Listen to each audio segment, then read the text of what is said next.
ನಮಸ್ಕಾರ ಸ್ನೇಹಿತರೆ, ನಾವು ಕಳೆದ ವಿಡಿಯೋದಲ್ಲಿ PSI 545 ಪ್ರಶ್ನೆ ಪತ್ರಿಕೆಯನ್ನು ಸಾಲ್ವ್ ಮಾಡಿದ್ದೀವಿ. ಇವತ್ತು KSISFನ PSI ಪ್ರಶ್ನೆ ಪತ್ರಿಕೆಯನ್ನು ಸಾಲ್ವ್ ಮಾಡೋಣ. ನೀವು KEದು ಪೊಲೀಸ್ ಕಾನ್ಸ್ಟೇಬಲ್ ಎಕ್ಸಾಮ್ ಕ್ಲಿಯರ್ ಮಾಡಬೇಕಪ್ಪ ಅಂದ್ರೆ ಕಂಪಲ್ಸರಿ PSI ಓಲ್ಡ್ ಕ್ವಶನ್ ಪೇಪರ್ಗಳನ್ನು ಸಾಲ್ವ್ ಮಾಡಬೇಕ್ರಿ. ನಿಮಗೆ 100% ಹೇಳ್ತೀನಿ, 20ರಿಂದ 30 ಪ್ರಶ್ನೆಗಳು ಡೈರೆಕ್ಟ್ಲಿ PSI ಕೇಳಿದಂಥ ಪ್ರಶ್ನೆಗಳನ್ನೇ PC ಕೇಳ್ತಾನೆ. ಆ ಉದ್ದೇಶದಿಂದನೇ ನೀವು PSI ಪ್ರಶ್ನೆ ಪತ್ರಿಕೆಗಳನ್ನು ಸಾಲ್ವ್ ಮಾಡಬೇಕಾಗುತ್ತೆ. ನಾ ನಿಮ್ಗೆ ದಿನಕ್ಕೆ 1 ಅಥವಾ 2 ಪ್ರಶ್ನೆ ಪತ್ರಿಕೆಗಳನ್ನು ಸಾಲ್ವ್ ಮಾಡ್ತೀನಿ ರೀ. ಹಾಗಾಗಿ ನಮ್ಮ ಯೂಟ್ಯೂಬ್ ಚಾನಲ್ ಸಬ್ಸ್ಕ್ರೈಬ್ ಮಾಡ್ಕೊರಿ, ಪಕ್ಕದಲ್ಲಿರುವಂಥ ಬೆಲ್ ಐಕನ್ ಮೇಲೆ ಕ್ಲಿಕ್ ಮಾಡಿರಿ. ಮತ್ತು ಯಾರೆಲ್ಲ ವಿಡಿಯೋ ನೋಡಕತ್ತಿರಲ್ಲ ಹಾಗೆ ಒಂದು ಲೈಕ್ ಕೊಟ್ಬಿಡ್ರಿ. ಅದು ಮಿಡಲ್ ಲೈಕ್ ಕೊಡು ಅಂತ ಹೇಳೋದು ನನಗೆ ಅಷ್ಟು ಸರಿ ಅನಿಸಲ್ಲ.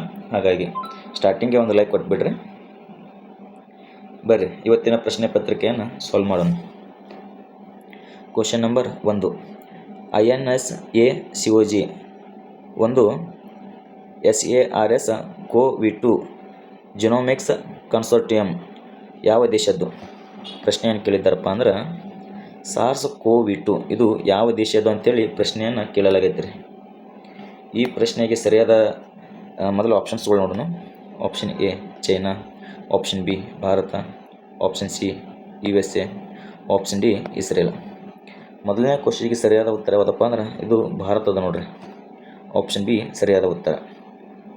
ಕ್ವಶನ್ ನಂಬರ್ 2, ಇತ್ತೀಚೆಗೆ ನಿಧನರಾದಂಥ ಡಾಕ್ಟರ್ ಚನ್ವೀರ್ ಕನ್ವಿ ಅವರು ಯಾವ ವೃತ್ತಿಗೆ ಸಂಬಂಧಿಸಿದ್ದಾರೆ?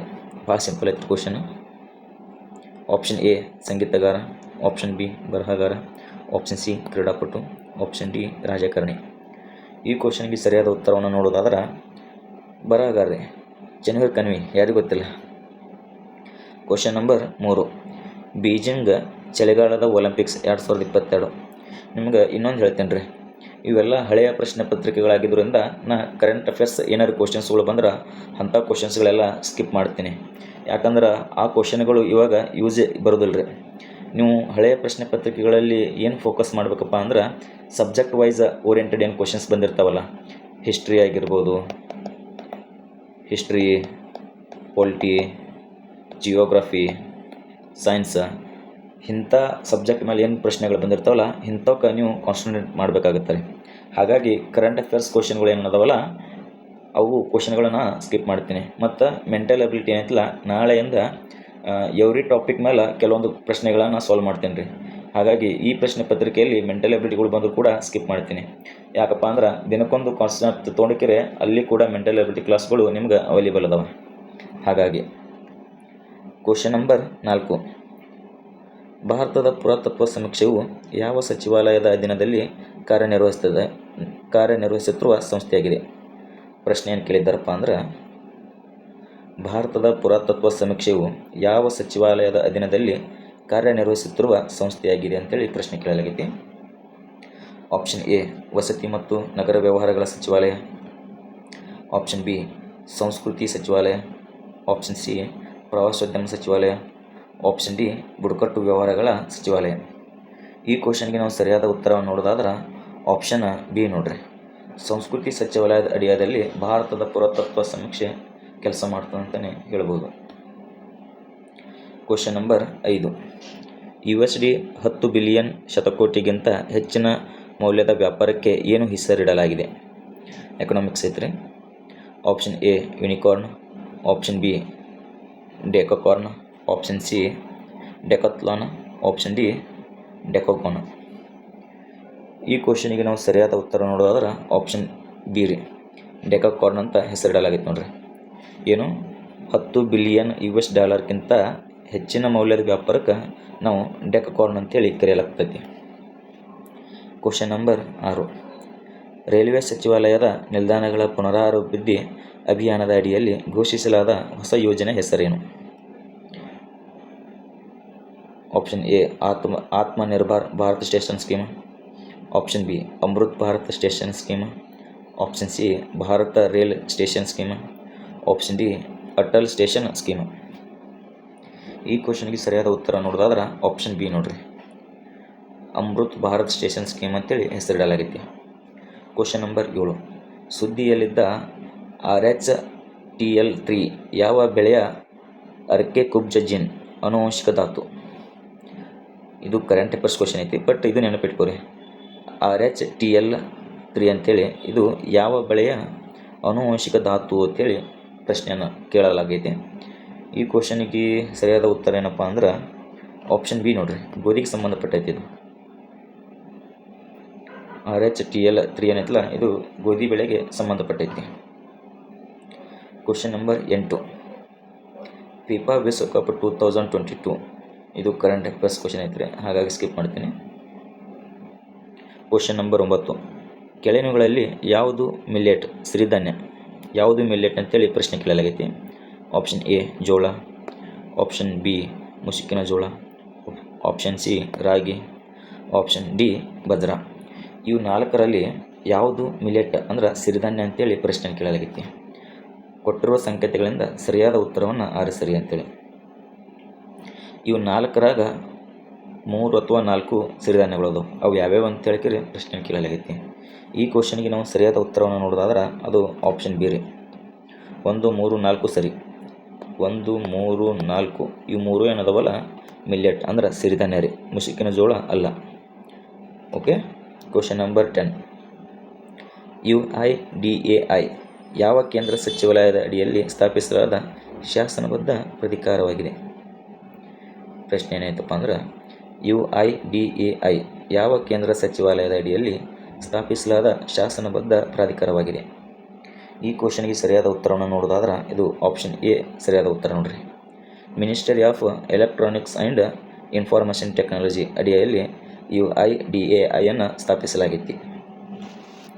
Question number 11, Aung San Suu Kyi ಯಾವ ದೇಶದ ಮಾಜಿ ನಾಯಕ? ಆಂಗ್ಸ್ಟನ್ ಸೂಕಿ ಯಾವ ದೇಶದ ಮಾಜಿ ನಾಯಕ ಅಥವಾ ನಾಯಕಿ ಅಂತೇಳಿ ಪ್ರಶ್ನೆ ಕೇಳಲಾಗೈತ್ರಿ. ಈ ಕ್ವಶನ್ಗೆ ಸರಿಯಾದ ಉತ್ತರ ಮ್ಯಾನ್ಮಾರ್ ನೋಡ್ರಿ.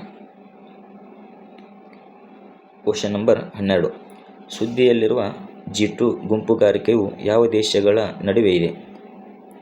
ಕರೆಂಟ್ ಅಫೇರ್ಸ್ ಐತ್ರಿ. G2 ಗುಂಪುಗಾರಿಕೆ ಯಾವ ದೇಶಗಳ ನಡುವೆ ಇದೆ?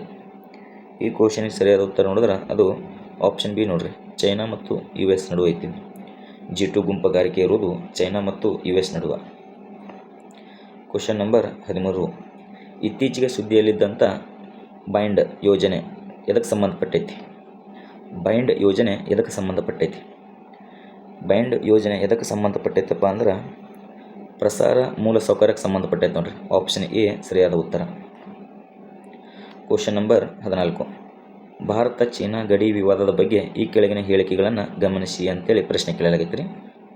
ಭಾರತ ಮತ್ತು ಚೀನಾ ಗಡಿ ವಿವಾದಕ್ಕೆ ಸಂಬಂಧಪಟ್ಟಂಗೆ LACಯಲ್ಲಿನ ಗಡಿ ರೇಖೆಯನ್ನು ಪೂರ್ವ ವಲಯದಲ್ಲಿ ಮ್ಯಾಕ್-ಮೋಹನ್ ರೇಖೆ ಎಂದು ಕರೆಯಲಾಗ್ತೈತಿ. ಹೇಳಿಕೆ 2, ಮ್ಯಾಕ್-ಮೋಹನ್ ರೇಖೆಯು 1914ರಲ್ಲಿ ಸಿಮ್ಲಾ ಒಪ್ಪಂದದ ಅಡಿಯಲ್ಲಿ ಪ್ರಸ್ತಾಪಿಸಲಾಯಿತು. ಹೇಳಿಕೆ 3, 1962ರಲ್ಲಿ ಸಿನೋ-ಇಂಡಿಯನ್ ಯುದ್ಧದ ಸಮಯದಲ್ಲಿ ತವಾಂಗ್ ಚೀನಾದ ನಿಯಂತ್ರಣಕ್ಕೆ ಒಳಪಟ್ಟಿತು, ಆದರೆ ಭಾರತವು ರಷ್ಯಾದ ಸಹಕಾರದಿಂದ ಅದನ್ನು ಮರಳಿ ಪಡೆಯಿತು. ಕೊಟ್ಟಿರುವ ಸಂಕೇತಗಳಿಂದ ಸರಿಯಾದ ಉತ್ತರವನ್ನು ಆರಿಸಿರಿ ಅಂತೇಳಿ ಪ್ರಶ್ನೆ ಕೇಳಲಾಗೈತ್ರಿ. ಹೇಳಿಕೆ 1 ಮಾತ್ರ ಸರಿ, 1 ಮತ್ತು 2 ಸರಿ, 2 ಮತ್ತು 3 ಸರಿ, 1, 2, 3 ಸರಿ. ಈ ಕ್ವಶನ್ಗೆ ನಾವು ಸರಿಯಾದ ಉತ್ತರ ನೋಡೋದಾದ್ರೆ ಆಪ್ಷನ್ ಬಿ ನೋಡ್ರಿ, 1 ಮತ್ತು 2 ಸರಿ ಅಥವಾ 3 ತಪ್ಪದ ಹೇಳಿಕೆ. ಮುಂದಿನ ಪ್ರಶ್ನೆ ಕ್ವಶನ್ ನಂಬರ್ 15, ಲಕ್ಷದ್ವೀಪಕ್ಕೆ ಸಂಬಂಧಿಸಿದಂತೆ ಕೆಳಗಿನ ಹೇಳಿಕೆಗಳನ್ನು ಪರಿಗಣಿಸಿ ಅಂತ ಐತಿ. ಲಕ್ಷದ್ವೀಪಕ್ಕೆ ಸಂಬಂಧಪಟ್ಟಂಥ ಕೆಳಗಿನ ಹೇಳಿಕೆಗಳನ್ನು ಪರಿಗಣಿಸಿ. ಹೇಳಿಕೆ 1, ಇದು ಕೇರಳ ಹೈಕೋರ್ಟ್ನ ವ್ಯಾಪ್ತಿಗೆ ಬರ್ತದೆ. ಹೇಳಿಕೆ 2, ಮಲಯಾಳಂ ಅಧಿಕೃತ ಭಾಷೆ ಅಂದ್ರೆ ಲಕ್ಷದ್ವೀಪನ ಅಧಿಕೃತ ಭಾಷೆ ಮಲಯಾಳಂ ಅಂತದ. ಹೇಳಿಕೆ 3, ಇದು ಏಕ ಜಿಲ್ಲಾ ಕೇಂದ್ರಾಡಳಿತ ಪ್ರದೇಶವಾಗಿದೆ. ಲಕ್ಷದ್ವೀಪಕ್ಕೆ ಸಂಬಂಧಪಟ್ಟಂಗೆ ಈ 3 ಹೇಳಿಕೆಗಳದಾವೆ. ಯಾವ್ಯಾವ ಹೇಳಿಕೆ ಸರಿಯಾಗಿದಾವೆ ಅಂತೇಳಿ ನಾವು ಗುರುತಿಸ್ಬೇಕ್ರಿ. ಈ ಕ್ವಶನ್ಗೆ ನಾವು ಸರಿಯಾದ ಉತ್ತರ ನೋಡೋದಾದ್ರೆ ಆಪ್ಷನ್ ಡಿ ರೀ, 3 ಹೇಳಿಕೆಗಳು ಸರಿ ಅದಾವೆ. ಲಕ್ಷದ್ವೀಪ ಏನೈತಿ ಕೇರಳ ಹೈಕೋರ್ಟ್ಗೆ ಒಳಪಟ್ಟೈತಿ, ಮತ್ತು ಲಕ್ಷದ್ವೀಪನ ಅಧಿಕೃತ ಭಾಷೆ ಯಾವುದಪ್ಪ ಅಂದ್ರೆ ಮಲಯಾಳಂ ರೀ. ಇದು ಏಕ ಜಿಲ್ಲಾ ಕೇಂದ್ರಾಡಳಿತ ಪ್ರದೇಶವನ್ನು ಹೊಂದೈತೆ ನೋಡ್ರಿ. ಇವೆಲ್ಲ ಇಂಪಾರ್ಟೆಂಟ್ ರೀ. ಇವು ಪಿ ಸಿ ಕ್ವಶನ್ ಪೇಪರಿಗೆ ರಿಪೀಟ್ ಆಗುವಂಥ ಸಾಧ್ಯತೆಗಳು ಜಾಸ್ತಿ ಇರ್ತವೆ. ಕ್ವಶನ್ ನಂಬರ್ 16, ಮಹಾತ್ಮ ಗಾಂಧಿ ರಾಷ್ಟ್ರೀಯ ಗ್ರಾಮೀಣ ಉದ್ಯೋಗ ಖಾತ್ರಿ ಕಾಯ್ದೆ ಎಮ್ ಜಿ ನರೇಗಾ ಬಗ್ಗೆ ಈ ಕೆಳಗಿನ ಹೇಳಿಕೆಗಳನ್ನು ಗಮನಿಸಿ ಅಂತೈತಿ. ಎಮ್ ಜಿ ನರೇಗಾ ಹೇಳಿಕೆ 1, ಎಮ್ ಜಿ ನರೇಗಾ ಸಾಮಾಜಿಕ ಲೆಕ್ಕ ಪರಿಶೋಧನೆಯ ಕಡ್ಡಾಯ ನಿಬಂಧನೆಯನ್ನು ಹೊಂದಿದೆ. ಹೇಳಿಕೆ 2, ಕನಿಷ್ಠ 1/3 ಫಲಾನುಭವಿಗಳು ಮಹಿಳೆಯಾಗಿರಬೇಕು ಎಂದು ಎಮ್ ಜಿ ನರೇಗಾ ಕಡ್ಡಾಯಗೊಳಿಸುತ್ತದೆ. ಇವೆರಡು ಹೇಳಿಕೆಗಳು ಎಮ್ ಜಿ ನರೇಗಾ ಸರಿಯಾದವು ತಪ್ಪದವು ಅಂತೇಳಿ ನಾವು ಆಯ್ಕೆ ಮಾಡಬೇಕಾಗೈತಿ.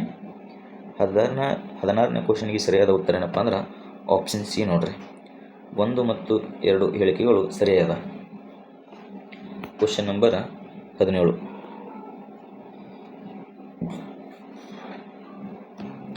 ಪರಿಶೀಲನಾ ಅರ್ಜಿ ಬಗ್ಗೆ ಈ ಕೆಳಗಿನ ಹೇಳಿಕೆಗಳನ್ನು ಗಮನಿಸಿ. ಪರಿಶೀಲನಾ ಅರ್ಜಿ ಬಗ್ಗೆ ಹೇಳಿಕೆ 1, ಭಾರತೀಯ ಸಂವಿಧಾನದ 137ನೇ ವಿಧಿ ಭಾರತದ ಸರ್ವೋಚ್ಚ ನ್ಯಾಯಾಲಯದಲ್ಲಿ ಮರುಪರಿಶೀಲನಾ ಅರ್ಜಿಯನ್ನು ಸಲ್ಲಿಸಲು ಕಾನೂನು ಆಧಾರವನ್ನು ಒದಗಿಸುತ್ತದೆ. ಹೇಳಿಕೆ 2, ತೀರ್ಪು ಪ್ರಕಟವಾದ 30 ದಿನಗಳಲ್ಲಿ ಮರುಪರಿಶೀಲನಾ ಅರ್ಜಿಯನ್ನು ಸಲ್ಲಿಸಬೇಕು. ಹೇಳಿಕೆ 3, ಒಂದು ಪ್ರಕರಣದ ಕಕ್ಷಿದಾರರು ಮಾತ್ರ ಅದರ ಮೇಲಿನ ತೀರ್ಪಿನ ಮರುಪರಿಶೀಲನೆಯನ್ನು ಕೋರುವುದು ಕಡ್ಡಾಯವಾಗಿದೆ. ಯಾವ ಹೇಳಿಕೆ ಸರಿ ಅಲ್ಲ ಅಂತೇಳಿ ಪ್ರಶ್ನೆ ಕೇಳಲಾಗೈತೆ ರೀ. ಇದು ಭಾಳ ಮ್ಯಾಟ್ರ್ ಆಗುತ್ತೆ. 3 ಹೇಳಿಕೆಗಳನ್ನು ಓದಿರ್ತೀರಿ, ನೀವು ಯಾವ ಸರಿ ಅದ ಅಂತೇಳಿ ತಿಳ್ಕೊಂಡು ಹಾಕಿಬಿಟ್ಟಿರ್ತೀರಿ. ಬಟ್ ಪ್ರಶ್ನೆ ಏನು ಕೇಳಿದ್ದಾನವ, ಯಾವುದು ಸರಿ ಅಲ್ಲ ಅಂತೇಳಿ ಪ್ರಶ್ನೆ ಕೇಳಲಾಗೈತೆ ರೀ. ಈ ಕ್ವಶನ್ಗೆ ನಾವು ಸರಿಯಾದ ಉತ್ತರ ನೋಡೋದಾದ್ರೆ ಸಿ ಸರಿಯಲ್ರಿ. ಅಂದ್ರೆ 3ನೇ ಹೇಳಿಕೆ ತಪ್ಪದ. ಪರಿಶೀಲನಾ ಅರ್ಜಿಗೆ ಸಂಬಂಧಪಟ್ಟಂಗೆ 137ನೇ ವಿಧಿ ಏನೈತಲ್ರಿ, ಭಾರತದ ಸರ್ವೋಚ್ಚ ನ್ಯಾಯಾಲಯದಲ್ಲಿ ಮರುಪರಿಶೀಲನಾ ಅರ್ಜಿಯನ್ನು ಸಲ್ಲಿಸಲು ಕಾನೂನು ಆಧಾರವನ್ನು ಒದಗಿಸ್ತದೆ. ಮತ್ತು ತೀರ್ಪು ಪ್ರಕಟವಾದ 30 ದಿನಗಳಲ್ಲಿ ಮರುಪರಿಶೀಲನಾ ಅರ್ಜಿಯನ್ನು ಸಲ್ಲಿಸಬೇಕಾಗ್ತೈತೆ ರೀ. ಇವೆರಡು ಹೇಳಿಕೆಗಳು ಸರಿಯಾದವ. ಕ್ವಶನ್ ನಂಬರ್ 18, ಬ್ಲೂ ಕಾರ್ಬನ್ ನೀಲಿ ಇಂಗಾಲ ಬಗ್ಗೆ ಈ ಕೆಳಗಿನ ಹೇಳಿಕೆಗಳನ್ನು ಗಮನಿಸಿ. ಹೇಳಿಕೆ 1, ನೀಲಿ ಇಂಗಾಲವು ಕರಾವಳಿ ಮತ್ತು ಸಮುದ್ರ ಪರಿಸರ ವ್ಯವಸ್ಥೆಗಳಲ್ಲಿ ಸಂಗ್ರಹವಾಗಿರುವ ಇಂಗಾಲ ಆಗಿದೆ. ಹೇಳಿಕೆ 2, ಇಂಗಾಲ ವಶಪಡಿಸಿಕೊಳ್ಳಲು ನೀಲಿ ಇಂಗಾಲ ನಿರ್ಣಾಯಕವಾಗಿದೆ. ಹೇಳಿಕೆ 3, ಭಾರತ ನಿವ್ವಳ ನೀಲಿ ಇಂಗಾಲದ ದಾನಿ ದೇಶವಾಗಿದೆ. ಕೊಟ್ಟಿರುವ ಸಂಕೇತಗಳನ್ನು ಸರಿಯಾದ ಉತ್ತರವನ್ನು ಆರಿಸಿರಿ ಅಂತೇಳಿ ಪ್ರಶ್ನೆ ಕೇಳಲಾಗಿತ್ತು. ಈ ಕ್ವಶನ್ಗೆ ನಾವು ಸರಿಯಾದ ಉತ್ತರವನ್ನು ನೋಡೋದಾದ್ರೆ ಆಪ್ಷನ್ ಎ ಸರಿ ನೋಡ್ರಿ. ಹೇಳಿಕೆ 1 ಮತ್ತು 2 ಸರಿಯಾದ, ಹೇಳಿಕೆ 3 ತಪ್ಪದ. ಕ್ವಶನ್ ನಂಬರ್ 19, ಸರಕು ಮಾರುಕಟ್ಟೆ ವಿನಿಮಯಕ್ಕೆ ಸಂಬಂಧಿಸಿದಂತೆ ಕೆಳಗಿನ ಹೇಳಿಕೆಗಳನ್ನು ಗಮನಿಸಿ. ಹೇಳಿಕೆ 1, ಭಾರತದಲ್ಲಿ ಸರಕು ಮಾರುಕಟ್ಟೆ ವಿನಿಮಯವು RBIನ ನಿಯಂತ್ರಣದಲ್ಲಿದೆ. ಹೇಳಿಕೆ 2, ಸ್ಪಾಟ್ ಮಾರುಕಟ್ಟೆಯಲ್ಲಿ ವ್ಯಾಪಾರಿಗಳು ತಕ್ಷಣದ ವಿತರಣೆಗಾಗಿ ಭೌತಿಕ ಸರಕುಗಳನ್ನು ವಿನಿಮಯ ಮಾಡಿಕೊಳ್ಳುತ್ತಾರೆ. ಹೇಳಿಕೆ 3, ಫ್ಯೂಚರ್ಸ್ ಮತ್ತು ಫಾರ್ವರ್ಡ್ಸ್ಗಳು ಎರಡೂ ರೀತಿಯ ಸರಕು ಉತ್ಪನ್ನಗಳಾಗಿವೆ. ಇದನ್ನು ಭಾರತದಲ್ಲಿ ಉತ್ಪನ್ನಗಳ ಮಾರುಕಟ್ಟೆಯಲ್ಲಿ ಬಳಸಲಾಗುತ್ತದೆ. ಕೊಟ್ಟಿರುವ ಆಯ್ಕೆಗಳಲ್ಲಿ ಯಾವುದು ಸರಿ ಅಂತೇಳಿ ಪ್ರಶ್ನೆಯನ್ನು ಕೇಳಲಾಗಿದೆ. ಈ ಕ್ವಶನ್ಗೆ ನಾವು ಸರಿಯಾದ ಉತ್ತರ ನೋಡೋದಾದ್ರೆ ಅದು ಆಪ್ಷನ್ ಬಿ ಆಗುತ್ತಾರೆ. 2 ಮತ್ತು 3 ಹೇಳಿಕೆಗಳು ಸರಿಯಾದವು. ಹೇಳಿಕೆ 1 ತಪ್ಪದ. ಸರಕು ಮಾರುಕಟ್ಟೆ ವಿನಿಮಯಕ್ಕೆ ಸಂಬಂಧಪಟ್ಟಂಥ ಹೇಳಿಕೆಗಳು ಇವೆರಡು 3. ಕ್ವಶನ್ ನಂಬರ್ 20, ಭಾರತದಲ್ಲಿ ಮೀನುಗಾರಿಕೆ ವಲಯಕ್ಕೆ ಸಂಬಂಧಿಸಿದಂತೆ ಕೆಳಗಿನ ಹೇಳಿಕೆಗಳನ್ನು ಗಮನಿಸಿ. ಮೀನುಗಾರಿಕೆ ವಲಯಕ್ಕೆ ಸಂಬಂಧಪಟ್ಟಂತೆ ಹೇಳಿಕೆಗಳದವ. ಹೇಳಿಕೆ 1, ಮೀನುಗಾರಿಕೆ ಕೇಂದ್ರದ ವಿಷಯವಾಗಿದೆ, ಆದರೆ ರಾಜ್ಯಗಳು ಸಮುದ್ರದ ಮೀನುಗಾರಿಕೆಯ ನಿರ್ವಹಣೆಯ ಜವಾಬ್ದಾರಿಯನ್ನು ಹೊಂದೈತಿ. ಹೇಳಿಕೆ 2, ಭಾರತವು ವಿಶ್ವದ 2ನೇ ಅತಿದೊಡ್ಡ ಮೀನು ಉತ್ಪಾದಕ ದೇಶವಾಗಿದೆ. ಹೇಳಿಕೆ 3, ಮೀನುಗಾರಿಕೆ ವಲಯವು ದೇಶದ ಒಟ್ಟು ಮೌಲ್ಯವರ್ಧಿತ GVAಗೆ ಸುಮಾರು 2.5ರಷ್ಟು ಕೊಡುಗೆಯನ್ನು ನೀಡುತ್ತದೆ. ಕೊಟ್ಟಿರುವ ಸಂಕೇತಗಳಿಂದ ಸರಿಯಾದ ಉತ್ತರವನ್ನು ಆರಿಸಿರಿ. ಈ ಕ್ವಶನ್ಗೆ ನಾವು ಸರಿಯಾದ ಉತ್ತರ ನೋಡೋದಾದ್ರೆ ಆಪ್ಷನ್ ಬಿ ರೀ. ಭಾರತ ವಿಶ್ವದ 2ನೇ ಅತಿ ದೊಡ್ಡ ಮೀನು ಉತ್ಪಾದಕ ದೇಶ ನೋಡ್ರಿ. ಇದು ಒಂದು ಹೇಳಿಕೆ ಮಾತ್ರ ಸರಿಯಾದ. ಕ್ವಶನ್ ನಂಬರ್ 21, ಇದು ಮೆಂಟಲ್ ಅಬಿಲಿಟಿ ಕ್ವಶನ್ ಅದ ರೀ. ನಿಮಗೆ ನಾಳೆಯಿಂದ ಪ್ರತಿದಿನವೂ ಒಂದು ಕಾನ್ಸೆಪ್ಟ್ ಕ್ಲಿಯರ್ ಮಾಡ್ಕೊತ ಹೋಗ್ತೀನಿ. ಈಗ ನಾವು ನಾಳೆ ಫಸ್ಟ್ ರೈಲ್ ಬಗ್ಗೆ ಬಿಡಿಸೋನು, ಆಮೇಲೆ ಪ್ರತಿಯೊಂದು ಕಾನ್ಸೆಪ್ಟ್ ಮೇಲೆ ಹಲವು ಕ್ವಶನ್ಗಳನ್ನು ಸಾಲ್ವ್ ಮಾಡಿ ನಿಮ್ಮ ಎಲ್ಲ ಡೌಟ್ಗಳನ್ನು ಕ್ಲಿಯರ್ ಮಾಡೋಣ. ಹಾಗಾಗಿ ಮೆಂಟಲ್ ಎಬಿಲಿಟಿ ಕ್ವಶನ್ಸ್ ಕೂಡ ಈ ಪ್ರಶ್ನೆ ಪತ್ರಿಕೆ ಸಾಲ್ವ್ ಮಾಡುವಾಗ ಬಿಡಿಸೋಣ ಬೇಡ್ರಿ. ಯಾಕಪ್ಪ ಅಂದ್ರೆ ನಾವು ಸಾಲ್ವ್ ಮಾಡ್ಕೊತ ಕೂತ್ವಿ ಅಂದ್ರೆ ಸುಮಾರು ಮೆಂಟಲ್ ಎಬಿಲಿಟಿಗೆ 30ರಿಂದ 40 ನಿಮಿಷಗಳು ಬೇಕಾಗ್ತೈತಿ. ಹಾಗಾಗಿ ನಾವು ಏನು ಫೋಕಸ್ ಮಾಡೋಣಪ್ಪ ಅಂದ್ರೆ ಬೇಸಿಕ್ ಸಬ್ಜೆಕ್ಟ್ಗಳು ಅದಾವಲ್ಲ ರೀ, ಹಿಸ್ಟ್ರಿ, ಪಾಲಿಟಿ, ಸೈನ್ಸ್, ಇದ್ರ ಮೇಲೆ ಬಂದಂಥ ಪ್ರಶ್ನೆಗಳನ್ನು ಫೋಕಸ್ ಮಾಡೋಣ. ಇದು ನಮಗೆ ಇಂಪಾರ್ಟೆಂಟ್ ಆಗುತ್ತೆ. ಈಗ ಮೆಂಟಲ್ ಎಬಿಲಿಟಿ ಹೆಂಗಾದ್ರೂ ಸೆಪ್ರೇಟಾಗಿ ಪ್ರಾಕ್ಟೀಸ್ ಮಾಡಲೇಬೇಕು. ಹಾಗಾಗಿ ಇದು ಕೂಡ ಮೆಂಟಲ್ ಎಬಿಲಿಟಿ ಐತಿ, ಇದು ಕೂಡ ಮೆಂಟಲ್ ಎಬಿಲಿಟಿ ಅದ, ಇದು ಕೂಡ ಮೆಂಟಲ್ ಎಬಿಲಿಟಿ ಅದ. Mental ability mental ability mental ability mental ability mental ability mental ability ನೋಡ್ರಿ ಸ್ನೇಹಿತರೆ, ಎಷ್ಟು ಮೆಂಟಲ್ ಎಬಿಲಿಟಿ ಕ್ವಶನ್ಸ್ಗಳನ್ನು ಕೇಳಿದ್ದಾನೆ. ಹಾಗಾಗಿ ಈ ಮೆಂಟಲ್ ಎಬಿಲಿಟಿ ಕ್ಲಾಸಸ್ಗಳೇನದಾವಲ್ಲ ಸೆಪ್ರೇಟಾಗಿ ಮಾಡ್ತೀನಿ. ಪ್ರತಿಯೊಂದು ಕಾನ್ಸೆಪ್ಟು ನಿಮಗೆ ಕ್ಲಿಯರ್ ಮಾಡ್ತೀನಿ. ದಿನಕ್ಕೊಂದು ಕಾನ್ಸೆಪ್ಟ್ ಕ್ಲಿಯರ್ ಮಾಡೇ ಹೋಗ್ತೀನಿ. ಭಾಳ ಅದರ ಒಂದು 15-20 ಕಾನ್ಸೆಪ್ಟ್ಗಳದಾವೆ. 20 ಕಾನ್ಸೆಪ್ಟ್ಗಳು ಕ್ಲಿಯರ್ ಮಾಡಿದ್ರೆ whole mental ability and reasoning complete ಆಗುತ್ತೆ ರೀ. 20 ದಿನದಾಗ ಕಂಪ್ಲೀಟ್ ಆಯ್ತಪ್ಪ. ನೆಕ್ಸ್ಟ್ ನಿಮಗೆ ಏನೈತಿಲ್ಲ ಉಳಿದ ದಿನಗಳಲ್ಲಿ ಬರೀ ಪ್ರಾಕ್ಟೀಸ್ ಮಾಡ್ಸಕ್ಕೆ ಎಲ್ಲ ಕ್ವಶನ್ಗಳನ್ನು. Question number 35. ಕ್ರೌಂಚಗಿರಿ ಕರ್ನಾಟಕದ ಯಾವ ಜಿಲ್ಲೆಯಲ್ಲಿದೆ? ಪ್ರಶ್ನೆ ನೋಡ್ರಿ ಏನು ಕೇಳೋಣ. ಕ್ರೌಂಚಗಿರಿ ಕರ್ನಾಟಕದ ಯಾವ ಜಿಲ್ಲೆಯಲ್ಲಿದೆ ಅಂತೇಳಿ ಪ್ರಶ್ನೆ ಆಗೈತಿ. Option A Chikkaballapur, option B Dakshina Kannada, option C Uttara Kannada, option D Ballari. ಈ ಕ್ವಶನ್ಗೆ ಸರಿಯಾದ ಉತ್ತರವನ್ನು ನೋಡೋದಾದ್ರೆ ಏನಪ್ಪ ಅಂದ್ರೆ ಆಪ್ಷನ್ ಡಿ ನೋಡ್ರಿ. ಕ್ರೌಂಚಗಿರಿ ಬಳ್ಳಾರಿ ಒಳಗೆ ನಾವು ನೋಡ್ಬೋದು. ಇದು ಕೂಡ ಮೆಂಟಲ್ ಎಬಿಲಿಟಿ ಕ್ವಶನ್ಸ್ ಅದ ರೀ. ಇದು ಕೂಡ ಮೆಂಟಲ್ ಎಬಿಲಿಟಿ ಕ್ವಶನ್ಸ್ಗಳದ. ಅಂದ್ರೆ ನೋಡ್ರಿ, ಈ KE ಓಲ್ಡ್ ಕ್ವಶನ್ ಪೇಪರ್ದಾಗ ಎಷ್ಟು ಮೆಂಟಲ್ ಎಬಿಲಿಟಿ ಮತ್ತು ರೀಸನಿಂಗ್ ಪ್ರಾಮುಖ್ಯತೆಯನ್ನು ಕೊಟ್ಟಿದ್ದಾನೆ ಅಂತ ಹೇಳ್ತಾರೆ. ಹಾಗಾಗಿ ಇವು KEದವ ಜಾಸ್ತಿ ಫೋಕಸ್ ಮಾಡೋದು science, mental ability, current affairs, polity, ಇವು ಪ್ರಮುಖವಾಗಿ ಫೋಕಸ್ ಮಾಡ್ತಾನೆ ರೀ. ಇವು 4 ಸುಮಾರು 50-60 ಕ್ವಶನ್ಸ್ ತೆಗೆದು ಬಿಡ್ತಾನೆ. ಉಳ್ಕಿದ 40 ಏನೈತಿ ಎಲ್ಲ ಸುಮ್ಮನೆ ಸ್ವಲ್ಪ ತೊಗೋತಾನೆ. ಬಟ್ ಮೇನ್ಲಿ ಫೋಕಸ್ ಮಾಡೋದು ಇಲ್ಲಿ ಫೋಕಸ್ ಮಾಡ್ತಾನೆ ರೀ. Science, mental ability, current affairs, polity. Okay. Question number 38. Ayyappa ದೇವರಿಗೆ ಸಮರ್ಪಿತವಾದ ಶಬರಿಮಲೇಶ್ವರಿ ಧಾಮ ಷಷ್ಠ ದೇವಾಲಯವು ಈ ಕೆಳಗಿನ ಯಾವ ರಾಜ್ಯದಲ್ಲಿ ಕಂಡುಬರುತ್ತದೆ? ಕ್ವಶನ್ ಏನದಪ್ಪ ಅಂದ್ರೆ ಅಯ್ಯಪ್ಪ ದೇವರಿಗೆ ಸಮರ್ಪಿತವಾಗಿರುವಂಥ ಶಬರಿಮಲ ಶ್ರೀ ಧಾನು ಷಷ್ಠ ದೇವಾಲಯ ಯಾವ ರಾಜ್ಯದಲ್ಲಿ ಕಂಡುಬರುತ್ತೆ ಅಂತೇಳಿ ಪ್ರಶ್ನೆ ಆಗೈತೆ ರೀ. Option A Maharashtra, option B Karnataka, option C Manipur, option D Kerala. ಈ ಕ್ವಶನಿಗೆ ನಾವು ಸರಿಯಾದ ಉತ್ತರ ನೋಡೋದಾದ್ರೆ ಆಪ್ಷನ್ ಡಿ ರೀ, ಕೇರಳದಾಗ ಕಂಡು ಬರ್ತೈತಿ. ಕೇರಳವನ್ನು ದೇವರ ನಾಡು ಅಂತ ಕೂಡ ಕರಿತೀವಿ. ದೇವರ ನಾಡು ಕೇರಳ ರೀ. Question number 39. ಭಾರತದ ಯಾವ ರಾಜ್ಯದಲ್ಲಿ ನಾಗೌರ್ ಜಾತ್ರೆ ನಡೀತೈತಿ? ಕ್ವಶನ್ ನೋಡ್ರಿ ಏನು ಕೇಳೋಣ. ಭಾರತದ ಯಾವ ರಾಜ್ಯದಲ್ಲಿ ನಾಗೌರ್ ಜಾತ್ರೆ ನಡೆಯುತ್ತದೆ ಅಂತೇಳಿ ಪ್ರಶ್ನೆ ಆಗೈತಿ. Option A Madhya Pradesh, option B Rajasthan, option D Odisha, option D Andhra ಪ್ರದೇಶ. ಈ ಕ್ವಶನ್ಗೆ ಸರಿಯಾದ ಉತ್ತರ ನೋಡೋದಾದ್ರೆ ಆಪ್ಷನ್ ಬಿ ರೀ. ರಾಜಸ್ಥಾನದಾಗ ಏನೈತಿಲ್ಲ ನಾವು ನಾಗೌರ್ ಜಾತ್ರೆಯನ್ನು ನೋಡಬಹುದು. ನಾಗೌರ್ ಜಾತ್ರೆಯಲ್ಲಿ ರಾಜಸ್ಥಾನದಾಗ. Question number 40. ಕರ್ನಾಟಕದ ಯಾವ ಜಿಲ್ಲೆಯಲ್ಲಿ ಬಿಲ್ ಬುಡಕಟ್ಟು ಜನಾಂಗ ಹೆಚ್ಚಾಗಿ ಕಂಡುಬರ್ತದೆ? ಕ್ವಶನ್ ನೋಡ್ರಿ ಏನು ಕೇಳೋಣ. ಕರ್ನಾಟಕದ ಯಾವ ಜಿಲ್ಲೆಯಲ್ಲಿ ಬಿಲ್ ಬುಡಕಟ್ಟು ಜನಾಂಗ ಹೆಚ್ಚಾಗಿ ಕಂಡು ಬರ್ತದ ಅಂತೇಳಿ ಪ್ರಶ್ನೆ ಆಗೈತೆ ರೀ.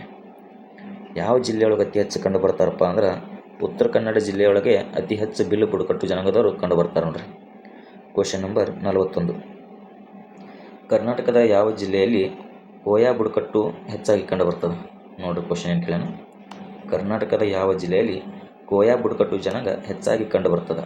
Option A Udupi, option B Hassan, option C Bidar, option D Tumakuru. 41ನೇ ಪ್ರಶ್ನೆಗೆ ಸರಿಯಾದ ಉತ್ತರ ಏನಪ್ಪ ಅಂದ್ರೆ ಅದು ಬೀದರ್ನಾಗ ಕಂಡು ಬರ್ತಾರೆ ನೋಡ್ರಿ. ಕೋಯಾ ಬುಡಕಟ್ಟು ಜನಾಂಗ ಎಲ್ಲಿ? ಬೀದರ್ನಾಗ ಕಂಡು ಬರ್ತಾರೆ. ಬಿಲ್ ಬುಡಕಟ್ಟು ಜನಾಂಗ ಅತಿ ಹೆಚ್ಚಲ್ಲಿ ಉತ್ತರ ಕನ್ನಡದಾಗ ಕಂಡು ಬರ್ತಾರೆ. Question number 42. ಮೈನ್ ಕ್ಯಾಂಪನ್ನು ಡ್ಯಾಶ್ ಬರೆದಿದ್ದಾರೆ ಅಂದ್ರೆ ಇದು ಕೃತಿ ಯಾರು ಬರ್ದಾರೆ? ಮೈನ್ ಕ್ಯಾಂಪ್ ಅಂತೇಳಿ. Option A Napoleon Bonaparte, option B Karl Marx, option C Adolf Hitler, option D Benito Mussolini. ಏನದು ಮೇನ್ ಕ್ಯಾಂಪ್ ಯಾರು ಬರ್ದಾರಪ್ಪ ಅಂದ್ರೆ ಅಡಾಲ್ಫ್ ಹಿಟ್ಲರ್ ಬರ್ದ ನೋಡ್ರಿ. Adolf Hitler Mein Kampf Adolf Hitler ಬರ್ದ. Question number 43. ಏಷಿಯನ್ನ ಪ್ರಧಾನ ಕಚೇರಿ ಎಲ್ಲಿದೆ? ಏಷಿಯನ್ನ ಪ್ರಧಾನ ಕಚೇರಿ ಎಲ್ಲಿದೆ? Option A Male, option B Kathmandu, option C Jakarta, option D Kuala Lumpur. ಏಷಿಯನ್ನ ಪ್ರಧಾನ ಕಚೇರಿ ಎಲ್ಲಿದೆ? ಆಪ್ಷನ್ ಸಿ ಸರಿಯಾದ ಉತ್ತರ ನೋಡ್ರಿ. ಜಕಾರ್ತ್ನಾಗ ನಾವು ನೋಡ್ಬೋದು. ಏಷಿಯನ್ನ ಪ್ರಧಾನ ಕಚೇರಿ ಜಕಾರ್ತ್ನಾಗ ಅದ ನೋಡ್ರಿ. Question number 44. ಹುಶಿರ್ ಮತ್ತು ಬಿಹುನ ಯಾವ ರಾಜ್ಯದ ನೃತ್ಯ ಪ್ರಕಾರಗಳಿವೆ? Option A Bihar, option B Assam, option C ಪಶ್ಚಿಮ ಬಂಗಾಳ, ಆಪ್ಷನ್ ಡಿ ಒಡಿಸ್ಸಾ. ಪ್ರಶ್ನೆ ಏನು? ಹುಶಿರ್ ಮತ್ತು ಬಿಹುನ ಯಾವ ರಾಜ್ಯದ ನೃತ್ಯ ಪ್ರಕಾರಗಳಿವೆ? ಈ ಕ್ವಶನ್ ಸರಿಯಾದ ಉತ್ತರ ನೋಡೋದಾದ್ರೆ ಅಸ್ಸಾಮದ ನೋಡ್ರಿ. ಬಿಹು ಡ್ಯಾನ್ಸ್ ಅಸ್ಸಾಮಲ್ಲ, ಅದ್ರ ಜೊತೆಗೆ ಹುಶಿರ್ ಒಂದು ನೆನಪಿಟ್ಕೋರಿ. Question number 45. ಹರ್ಷಚರಿತೆ ಮತ್ತು ಕಾದಂಬರಿ ಡ್ಯಾಶರ ಕೃತಿಗಳು? ಹರ್ಷಚರಿತ ಕಾದಂಬರಿ ಯಾರು ಬರೆದಂಥ ಕೃತಿ ಇದು? Option A Kalhana, option B Panini, option C Banabhatta, option D Patanjali. Harshacharita ಮತ್ತು ಕಾದಂಬರಿ ಯಾರು ಬರೆದಾರಪ್ಪ ಅಂದ್ರೆ ಇವು ಬಾಣಭಟ್ಟ ಬರ ನೋಡ್ರಿ. ಹರ್ಷಚರಿತ ಮತ್ತು ಕಾದಂಬರಿ ಬರೆದಿದ್ದು ಬಾಣಭಟ್ಟ. Question number 46. ಭೂಮಿ ಮತ್ತು ಅದರ ವಾತಾವರಣವು ಸೂರ್ಯನಿಂದ ಪಡೆದ ವಿಕಿರಣ ಶಕ್ತಿಯನ್ನು ಡ್ಯಾಶ್ ಎಂದು ಕರೆಯಲಾಗ್ತದೆ. ಕ್ವಶನ್ ಏನೈತಪ್ಪ ಅಂದ್ರೆ ಭೂಮಿ ಮತ್ತು ಅದರ ವಾತಾವರಣವು ಸೂರ್ಯನಿಂದ ಪಡೆದಂಥ ವಿಕಿರಣ ಶಕ್ತಿಯನ್ನು ಡ್ಯಾಶ್ ಎಂದು ಕರೆಯಲಾಗ್ತೈತಿ. Option A insulin, option B isotherm, option C ಇನ್ಸೋ ಎನರ್ಜಿ, ಆಪ್ಷನ್ ಡಿ ಅಲ್ಬೆಡೋ. ಈ ಕ್ವಶನ್ ಸರಿಯಾದ ಉತ್ತರ ನೋಡೋದಾದ್ರೆ ಆಪ್ಷನ್ ಎ ರೀ. ಇನ್ಸೋಲೇಷನ್ ಅಂತೇಳಿ ಕರಿತೀವಿ. ಬಿಸಿಲಿನ ಶಾಖ ಅಂತೇಳಿ ಕರೆಯಲಾಗ್ತದೆ. Question number 47. ವಾತಾವರಣದ ಆರ್ದ್ರತೆಯನ್ನು ಡ್ಯಾಶ್ನಿಂದ ಅಳೆಯಲಾಗ್ತೈತಿ? ಹ್ಯುಮಿಡಿಟಿ ಎತ್ತರದಿಂದ ಅಳೆಯಲಾಗ್ತೈತಿ. ಈ ಕ್ವಶನ್ಗೆ ಸರಿಯಾದ ಉತ್ತರ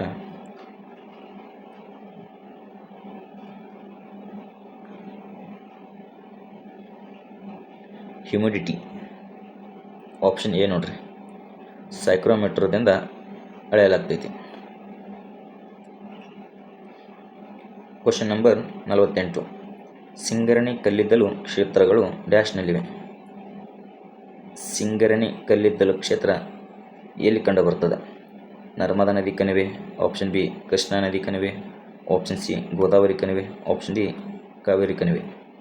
ಸಿಂಗರಣಿ ಕಲ್ಲಿದ್ದಲು ಕ್ಷೇತ್ರ ಎಲ್ಲಿ ಕಂಡು ಬರ್ತದಪ್ಪ ಅಂದ್ರೆ ಇದು ಗೋದಾವರಿ ನದಿ ಕಣಿವೆ ತೀರದಲ್ಲಿ ಸಿಂಗರಣಿ ಕಲ್ಲಿದ್ದಲು ಕ್ಷೇತ್ರ ನಾವು ನೋಡಬಹುದು. Question number 49. ಯಾವ ಗ್ರಹವನ್ನು ಭೂಮಿಯ ಸಹೋದರಿ ಅಂತೇಳಿ ಕರೆಯಲಾಗ್ತೈತಿ? ಭಾಳ ಸಿಂಪಲ್ ಅದ ಕ್ವಶನ್. ಯಾವ ಗ್ರಹವನ್ನು ಭೂಮಿಯ ಸಹೋದರಿ ಅಂತೇಳಿ ಕರೆಯಲಾಗ್ತದೆ? ಆಪ್ಷನ್ ಎ ಮಂಗಳ, ಆಪ್ಷನ್ ಬಿ ಶುಕ್ರ, ಆಪ್ಷನ್ ಸಿ ಬುಧ, ಆಪ್ಷನ್ ಡಿ ಶನಿ. ಈ ಕ್ವಶನಿಗೆ ನಾವು ಸರಿಯಾದ ಉತ್ತರ ನೋಡೋದಾದ್ರೆ ಆಪ್ಷನ್ ಬಿ ನೋಡ್ರಿ, ಶುಕ್ರ ಸರಿಯಾದ ಉತ್ತರ. Next question number 54.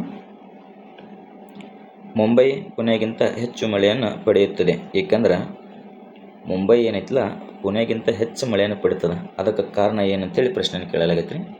Option A Mumbai ಗಾಳಿಯ ದಿಕ್ಕಿನಲ್ಲಿದೆ, ಪುಣೆ ಹೆಚ್ಚು ಎತ್ತರದಲ್ಲಿದೆ. ಆಪ್ಷನ್ ಸಿ ಮುಂಬೈ ಕರಾವಳಿ ನಗರ, ಆಪ್ಷನ್ ಡಿ ಮುಂಬೈಗಿಂತ ಪುಣೆಯಲ್ಲಿ ಹೆಚ್ಚಿನ ಸಸ್ಯವರ್ಗವಿದೆ. ಈ ಕ್ವಶನ್ಗೆ ನಾವು ಸರಿಯಾದ ಉತ್ತರವನ್ನು ನೋಡೋದಾದ್ರೆ ಆಪ್ಷನ್ ಎ ಇದು. ಮುಂಬೈ ಏನೈತಲ್ಲ ಅದು ಗಾಳಿಯ ದಿಕ್ಕಿನಲ್ಲದ. ಮಾರುತಗಳೇನು ಬರ್ತಾವಲ್ಲ ಅದೇ ಮಾರುತಗಳ ದಿಕ್ಕಿನಲ್ಲಿ ಮುಂಬೈ ಬರ್ತದೆ. ಹಾಗಾಗಿ ಅತಿ ಹೆಚ್ಚು ಮುಂಬೈ ಮಳೆಯನ್ನು ಪಡೆಯುತ್ತದೆ ಅಂತಲೇ ಹೇಳ್ಬೋದು ನೋಡಿ. ಇಲ್ಲಿ ಕ್ವಶನ್ಸ್ ಮಿಸ್ ಅದನ್ರಿ 49. ನೆಕ್ಸ್ಟ್ ಒಂದು ಪೇಜ್ ಹರೈತ್ರಿ. Question number 55. ಹತ್ತಿ ಬೆಳೆಯಲು ಕಪ್ಪು ಮಣ್ಣು ಸೂಕ್ತವಾಗಿದೆ, ಕಾರಣ? ಆಪ್ಷನ್ ಎ ಅದರ ಬಣ್ಣ ಕಪ್ಪು, ಆಪ್ಷನ್ ಬಿ ಅದು ತೇವಾಂಶವನ್ನು ಉಳಿಸಿಕೊಳ್ಳಬಹುದು, ಆಪ್ಷನ್ ಸಿ ಅದು ಲಾವಾದಿಂದ ಮಾಡಲ್ಪಟ್ಟಿದೆ, ಆಪ್ಷನ್ ಡಿ ಅದು ಪ್ರಸ್ಥಭೂಮಿ ಪ್ರದೇಶದಲ್ಲಿ ಕಂಡುಬರ್ತದೆ. ಹತ್ತಿ ಬೆಳೆಯಲಿಕ್ಕೆ ಕಪ್ಪು ಮಣ್ಣು ಸೂಕ್ತ. ಇದಕ್ಕೆ ಪ್ರಮುಖ ಕಾರಣ ಏನಪ್ಪ ಅಂದ್ರೆ ಭಾಳ ಸಿಂಪಲ್ ಅದ ರೀ. ಅದು ಅತಿ ಹೆಚ್ಚು ತೇವಾಂಶವನ್ನು ಹಿಡಿದಿಟ್ಟುಕೊಳ್ಳುತ್ತಾರೆ. ಹಾಗಾಗಿ ಹತ್ತಿ ಬೆಳೆಯಕ್ಕೆ ಕಪ್ಪು ಮಣ್ಣನೇ ಚಲೋ. Question number 56. ಯಾವ ರಾಜ್ಯಕ್ಕೆ ಅತ್ಯಂತ ಉದ್ದ ಕರಾವಳಿ ಅದ? ಕ್ವಶನ್ ಏನು ಕೇಳಿದನಪ್ಪ ಅಂದ್ರೆ, which state has the longest coastline? Option A Andhra Pradesh, option B Maharashtra, option C Gujarat, option D Karnataka. ಈ ಕ್ವಶನಿಗೆ ನಾವು ಸರಿಯಾದ ಉತ್ತರವನ್ನು ನೋಡೋದಾದ್ರೆ 56 ಇಲ್ರಿ, ಗುಜರಾತ್ ನೋಡ್ರಿ. ಅತಿ ಹೆಚ್ಚು ಕರಾವಳಿ ತೀರ ಉದ್ದ ಹೊಂದಿದ್ದು ಯಾವುದಪ್ಪ ಅಂದ್ರೆ ಅದು ಗುಜರಾತ್ ಸರಿಯಾದ ಉತ್ತರ. Question number 57. ಅರಾವಳಿ ಶ್ರೇಣಿಯ ಅತಿ ಎತ್ತರದ ಸ್ಥಳ ಯಾಗಿದೆ? ಅರಾವಳ ಶ್ರೇಣಿಯೊಳಗೆ ಅತಿ ಎತ್ತರದ ಸ್ಥಳ ಯಾವುದು ಅಂತೇಳಿ ಪ್ರಶ್ನೆ ಕೇಳಲಾಗೈತೆ ರೀ. ಆಪ್ಷನ್ ಎ ದೊಡ್ಡ ಬೆಟ್ಟ, ಆಪ್ಷನ್ ಸಿ ಅನೈಮುಡಿ, ಇಲ್ಲ option B Anaimudi, option C Gurushikhar, option D Panchmarhi. ಭಾಳ ಸಿಂಪಲ್ ಅದ ರೀ ಕ್ವಶನ್ಗಿದ್ದ ಆನ್ಸರ. ನೋಡೋಣ, ಈ ಕ್ವಶನ್ಗೆ ಸರಿಯಾದ ಉತ್ತರ ಯಾವುದಪ್ಪ ಅಂದ್ರೆ ಗುರುಶಿಖರ ರೀ. ಅರಾವಳಿ ಶ್ರೇಣಿಯಲ್ಲಿ ಗುರುಶಿಖರ ಅತಿ ಎತ್ತರದ ಸ್ಥಳ. ದೊಡ್ಡ ಬೆಟ್ಟ ಏನೈತಿಲ್ಲ ಇದು ನೀಲಗಿರಿ ಬೆಟ್ಟಗಳಲ್ಲಿ ಅತಿ ಎತ್ತರದ ಬೆಟ್ಟ ರೀ ಇದು. ನೀಲಗಿರಿ ಬೆಟ್ಟಗಳಲ್ಲಿ ಅತಿ ಎತ್ತರದ ಬೆಟ್ಟ ಯಾವುದು? ದೊಡ್ಡ ಬೆಟ್ಟ. ಇದು ಅನೈಮುಡಿ ಏನೈತಿಲ್ಲ ದಕ್ಷಿಣ ಭಾರತ ಅಂತ ನೋಡಿದ್ರೆ ಅನೈಮುಡಿ ಅತಿ ಎತ್ತರದ ಸ್ಥಳ. Next question number 58. Bhavani, Chinnar, Hemavathi, Honnuhole, Kabini ಇವು ಕೆಳಗಿನ ಯಾವ ನದಿಗಳ ಉಪನದಿಗಳು? ಜಿಯೋಗ್ರಫಿ ಸಂಬಂಧಪಟ್ಟಂಥ ಪ್ರಶ್ನೆ ಅದ. ಭವಾನಿ, ಚಿನ್ನಾರ, ಹೇಮಾವತಿ, ಹೊನ್ನುಹೊಳೆ, ಕಬಿನಿ ಇವು ಯಾವ ನದಿಯ ಉಪನದಿಗಳು ಅಂತೇಳಿ ಪ್ರಶ್ನೆ ಆಗೈತಿ. Option A Krishna, option B Kali, option C Kaveri, option D Godavari. ಭಾಳ ಸಿಂಪಲ್ ರೀ, ಎಲ್ಲರಿಗೂ ಗೊತ್ತೈತಿ. ಹೇಮಾವತಿ, ಹೊನ್ನುಹೊಳೆ, ಕಬಿನಿ ಎಲ್ಲ ಕಾವೇರಿ ನದಿಗೆ ಸಂಬಂಧಪಡ್ತಾವೆ. Question number 59. ಸಂಗಮ ಯುಗವು ಡ್ಯಾಶ್ನ ಇತಿಹಾಸದೊಂದಿಗೆ ಸಂಬಂಧಪಡ್ತೈತಿ. ಸಂಗಮ ಯುಗವು ಡ್ಯಾಶ್ನ ಇತಿಹಾಸದೊಂದಿಗೆ ಸಂಬಂಧಪಡ್ತದೆ. Option A Banaras, option B Allahabad, option C Tamil Nadu, option D Khajuraho. Sangam ಯುಗ ಎದಕ್ಕೆ ಸಂಬಂಧಪಡ್ತೈತಿ? ಈ ಕ್ವಶನಿಗೆ ನಾವು ಸರಿಯಾದ ಉತ್ತರ ನೋಡಿದ್ರೆ ಆಪ್ಷನ್ ಸಿ ರೀ, ತಮಿಳುನಾಡಕ್ಕೆ ಸಂಬಂಧಪಡ್ತೈತೆ ನೋಡಿ ಸಂಗಮ ಯುಗ. Question number 60. ಬಂಕಿಂಗ್ ಹ್ಯಾಮ್ ಕಾಲುವೆಯು ಡ್ಯಾಶ್ ಮೂಲಕ ಸಾಗುತ್ತದೆ. ಪ್ರಶ್ನೆಯನ್ನು ಕೇಳಿದ್ದನಪ್ಪ ಅಂದ್ರೆ, ಬಂಕಿಂಗ್ ಹ್ಯಾಮ್ ಕಾಲುವೆ ಡ್ಯಾಶ್ ಮೂಲಕ ಸಾಗುತ್ತದೆ. ಇದು banking ham option A Tamil Nadu ಮತ್ತು ಕರ್ನಾಟಕ, ಆಪ್ಷನ್ ಬಿ ಕೇರಳ ಮತ್ತು ಆಂಧ್ರ ಪ್ರದೇಶ, ಆಪ್ಷನ್ ಸಿ ತಮಿಳುನಾಡು ಮತ್ತು ಕೇರಳ, ಆಪ್ಷನ್ ಡಿ ಆಂಧ್ರ ಪ್ರದೇಶ ಮತ್ತು ತಮಿಳುನಾಡು. ಬಂಕಿಂಗ್ ಹ್ಯಾಮ್ ಕಾಲುವೆ ಈ ಕ್ವಶನಿಗೆ ಸರಿಯಾದ ಉತ್ತರ ಯಾವುದಪ್ಪ ಅಂದ್ರೆ ಆಪ್ಷನ್ ಡಿ ನೋಡ್ರಿ, ಕರ್ನಾಟಕದಾಗಂತರೂ ಇಲ್ಲ ಇದು banking ham. Option D Andhra ಪ್ರದೇಶ ಮತ್ತು ತಮಿಳುನಾಡದ ಮೂಲಕ ಹರಿಯುತ್ತದೆ ನೋಡ್ರಿ ಬಂಕಿಂಗ್ ಹ್ಯಾಮ್ ಕಾಲುವೆ. ಇಲ್ಲಿ ಆಂಧ್ರ ಪ್ರದೇಶ ಮತ್ತು ತಮಿಳುನಾಡು. ತಾಮ್ರದ ಅದಿರನ್ನು ಗಣಿಗಾರಿಕೆ ಮಾಡುವ ಸಿಂಗ್ಭೂಮ್ ಡ್ಯಾಶ್ನಲ್ಲಿದೆ. ಈ ಕ್ವಶನ್ಗೆ ನಾವು ಸರಿಯಾದ ಉತ್ತರವನ್ನು ನೋಡೋದಾದ್ರೆ ಜಾರ್ಖಂಡ್ನಾಗದ ನೋಡ್ರಿ ಸಿಂಗ್ಭೂಮ್. ತಾಮ್ರದ ಅದಿರನ್ನು ಗಣಿಗಾರಿಕೆ ಮಾಡುವ ಸಿಂಗ್ಭೂಮ್ ಎಲ್ಲದಪ್ಪ ಅಂದ್ರೆ ಜಾರ್ಖಂಡ್ನಾಗದ. ಸಿಂಗ್ಭೂಮ್ ಎಲ್ಲದ? ಜಾರ್ಖಂಡ್ನಾಗದ. Question number 62. ಪಶ್ಚಿಮ ಭಾರತದಲ್ಲಿ ಚಾಲುಕ್ಯರ ಉತ್ತರಾಧಿಕಾರಿಯಾದಂಥ ರಾಜ್ಯವಂಶ ಯಾವುದು? ಪಶ್ಚಿಮ ಭಾರತದಲ್ಲಿ ಚಾಲುಕ್ಯರ ಉತ್ತರಾಧಿಕಾರಿಯಾದಂಥ ರಾಜ್ಯವಂಶ ಯಾವುದು? ಆಪ್ಷನ್ ಎ ಚೋಳರು, ಆಪ್ಷನ್ ಬಿ ಕಾಕತೀಯರು, ಆಪ್ಷನ್ ಸಿ ಪಲ್ಲವರು, ಆಪ್ಷನ್ ಡಿ ರಾಷ್ಟ್ರಕೂಟರು. ಈ ಕ್ವಶನ್ಗೆ ಸರಿಯಾದ ಉತ್ತರ ಏನಪ್ಪ ಅಂದ್ರೆ ಆಪ್ಷನ್ ಡಿ ನೋಡ್ರಿ, ರಾಷ್ಟ್ರಕೂಟರು. ಸಿಂಧೂ ಕಣಿವೆ ನಾಗರಿಕತೆಯಲ್ಲಿ ಮಹಾಸ್ನಾನವು ಡ್ಯಾಶ್ನಲ್ಲಿ ಕಂಡುಬರ್ತದೆ. ಸ್ನಾನದ ಕೊಳ ಎಲ್ಲಿ ಕಂಡು ಬರ್ತದೆ ಅಂತೇಳಿ ಪ್ರಶ್ನೆ ಆಗೈತೆ ರೀ. ಹರಪ್ಪ ನಗರದಲ್ಲಿ, option B Mohenjodaro, option C Ropar, option D Kalibangan. ಮಹಾಸ್ನಾನ ಗ್ರೇಟ್ ಬಾತ್ ಎಲ್ಲಿ ಕಂಡು ಬರ್ತೈತಿ? ಈ ಕ್ವಶನ್ಗೆ ನಾವು ಸರಿಯಾದ ಉತ್ತರ ನೋಡೋದಾದ್ರೆ ಮೆಹಂಜದಾರೋದಾಗ ನಾವು ಸ್ನಾನದ ಕೊಳವನ್ನು ನೋಡ್ಬೋದು ನೋಡ್ರಿ. Question number 64. ಹೊಯ್ಸಳರ ಪ್ರಾಚೀನ ರಾಜಧಾನಿಯಾದಂಥ ದ್ವಾರ ಸಮುದ್ರ ಪ್ರಸ್ತುತ ಹೆಸರೇನು? ಹೊಯ್ಸಳರ ಪ್ರಾಚೀನ ರಾಜಧಾನಿಯಾದಂಥ ದ್ವಾರ ಸಮುದ್ರಕ್ಕೆ ಪ್ರಸ್ತುತ ಹೆಸರು ಏನು ಅಂತೇಳಿ ಪ್ರಶ್ನೆ ಕೇಳಲಾಗೈತೆ ರೀ.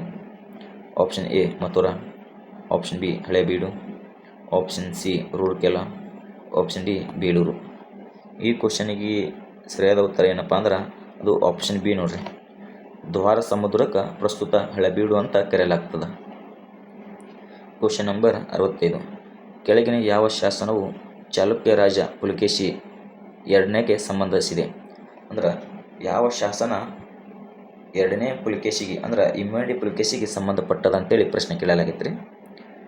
ಇಮ್ಮಡಿ ಪುಲಕೇಶಿಗೆ ಸಂಬಂಧಪಟ್ಟಂಥ ಶಾಸನ ಯಾವುದಪ್ಪ ಅಂದ್ರೆ ಅದು ಐಹೊಳೆ ಶಾಸನ ನೋಡ್ರಿ. Question number 66. ಲಂಡನ್ನಲ್ಲಿ ನಡೆದ ಮೊದಲ ದುಂಡು ಮೇಜಿನ ಸಮ್ಮೇಳನದ ನೇತೃತ್ವವನ್ನು ಈ ಕೆಳಗಿನ ಯಾವ ಬ್ರಿಟಿಷ್ ಪ್ರಧಾನಮಂತ್ರಿ ವಹಿಸಿದ್ದರು? ಲಂಡನ್ನದಾಗ ಮೊದಲ ದುಂಡು ಮೇಜಿನ ಸಮ್ಮೇಳನದ ನೇತೃತ್ವವನ್ನು ವಹಿಸಿಕೊಂಡಂಥ ಬ್ರಿಟಿಷ್ ಪ್ರಧಾನಮಂತ್ರಿ ಯಾರಂತೇಳಿ ಪ್ರಶ್ನೆ ಆಗೈತಿ. Option A Churchill, option B MacDonald, option C Chamberlain, option D Disraeli. ಈ ಕ್ವಶನಿಗೆ ನಾವು ಸರಿಯಾದ ಉತ್ತರ ನೋಡಿದ್ರೆ ಆಪ್ಷನ್ ಬಿ ನೋಡ್ರಿ, ರಾಮ್ಸೆ ಮೆಕ್ಡೊನಾಲ್ಡ್. ದುಂಡು ಮೇಜಿನ ಮೊದಲ ಏನು ನಡೀತೈತಿಲ್ಲ ಅದರ ಅಧ್ಯಕ್ಷ ಸ್ಥಾನವನ್ನು ನೇತೃತ್ವವನ್ನು ವಹಿಸ್ಕೊಂಡಿದ್ದ ರಾಮ್ಸೆ ಮೆಕ್ಡೊನಾಲ್ಡ್. Question number 67. ಸ್ವರಾಜ್ಯ ನನ್ನ ಜನ್ಮಸಿದ್ಧ ಹಕ್ಕು ಮತ್ತು ನಾನು ಅದನ್ನು ಹೊಂದುತ್ತೇನೆ ಎಂದು ಘೋಷಿಸಿದವರು ಯಾರು? ಸ್ವರಾಜ್ಯ ನನ್ನ ಜನ್ಮಸಿದ್ಧ ಹಕ್ಕು ಮತ್ತು ಅದನ್ನು ನಾನು ಹೊಂದುತ್ತೇನೆ ಅಂತೇಳಿ ಈ ಘೋಷಣೆಯನ್ನು ಕೂಗಿದವರು ಯಾರು ಅಂತೇಳಿ ಪ್ರಶ್ನೆಯನ್ನು ಕೇಳಲಾಗೈತಿ. ಈ ಕ್ವಶನಿಗೆ ನಾವು ಸರಿಯಾದ ಉತ್ತರ ನೋಡಿದ್ರೆ ಬಾಲ್ ಗಂಗಾಧರ್ ತಿಲಕ್ ಅವರ ಘೋಷಣೆ ಇದು. Question number 68. ಈ ಕೆಳಗಿನ ಶಕ್ತಿ ಸಂತರಲ್ಲಿ ಯಾರು ತಮ್ಮ ಅದ್ವೈತ ಅಥವಾ ಏಕತಾವಾದ ಸಿದ್ಧಾಂತವನ್ನು ಮೂಲಕ ಹಿಂದೂ ಧರ್ಮದ ಹೊಸ ದೃಷ್ಟಿಕೋನವನ್ನು ನೀಡಿದರು? ಕ್ವಶನ್ ಅಷ್ಟೆಲ್ಲ ಕೊಟ್ಟಾನ್ರಿ. ಅದ್ವೈತ್ವ ಸಿದ್ಧಾಂತವನ್ನು ಯಾರು ಪ್ರತಿಪಾದಿಸ್ತಿದ್ರು ಅನ್ನೋದು ಮೂಲ ಪ್ರಶ್ನೆ. Option A Ramanuja, option B Shankaracharya, option C Guru Nanak, option D Chaitanya. 68ನೇ ಪ್ರಶ್ನೆಗೆ ಸರಿಯಾದ ಉತ್ತರ ಯಾವುದಪ್ಪ ಅಂದ್ರೆ ಶಂಕರಾಚಾರ್ಯರು ನೋಡ್ರಿ. ಅದ್ವೈತ ಸಿದ್ಧಾಂತವನ್ನು ಪ್ರತಿಪಾದಿಸಿದವರು ಯಾರಪ್ಪ ಅಂದ್ರೆ ಶಂಕರಾಚಾರ್ಯರು. Question number 69. ಆರ್ಯ ಸಮಾಜವನ್ನು ಡ್ಯಾಶ್ನಿಂದ ಸ್ಥಾಪಿಸಲಾಯಿತು? ಆರ್ಯ ಸಮಾಜ ಯಾರು ಸ್ಥಾಪಿಸ್ತಾರ?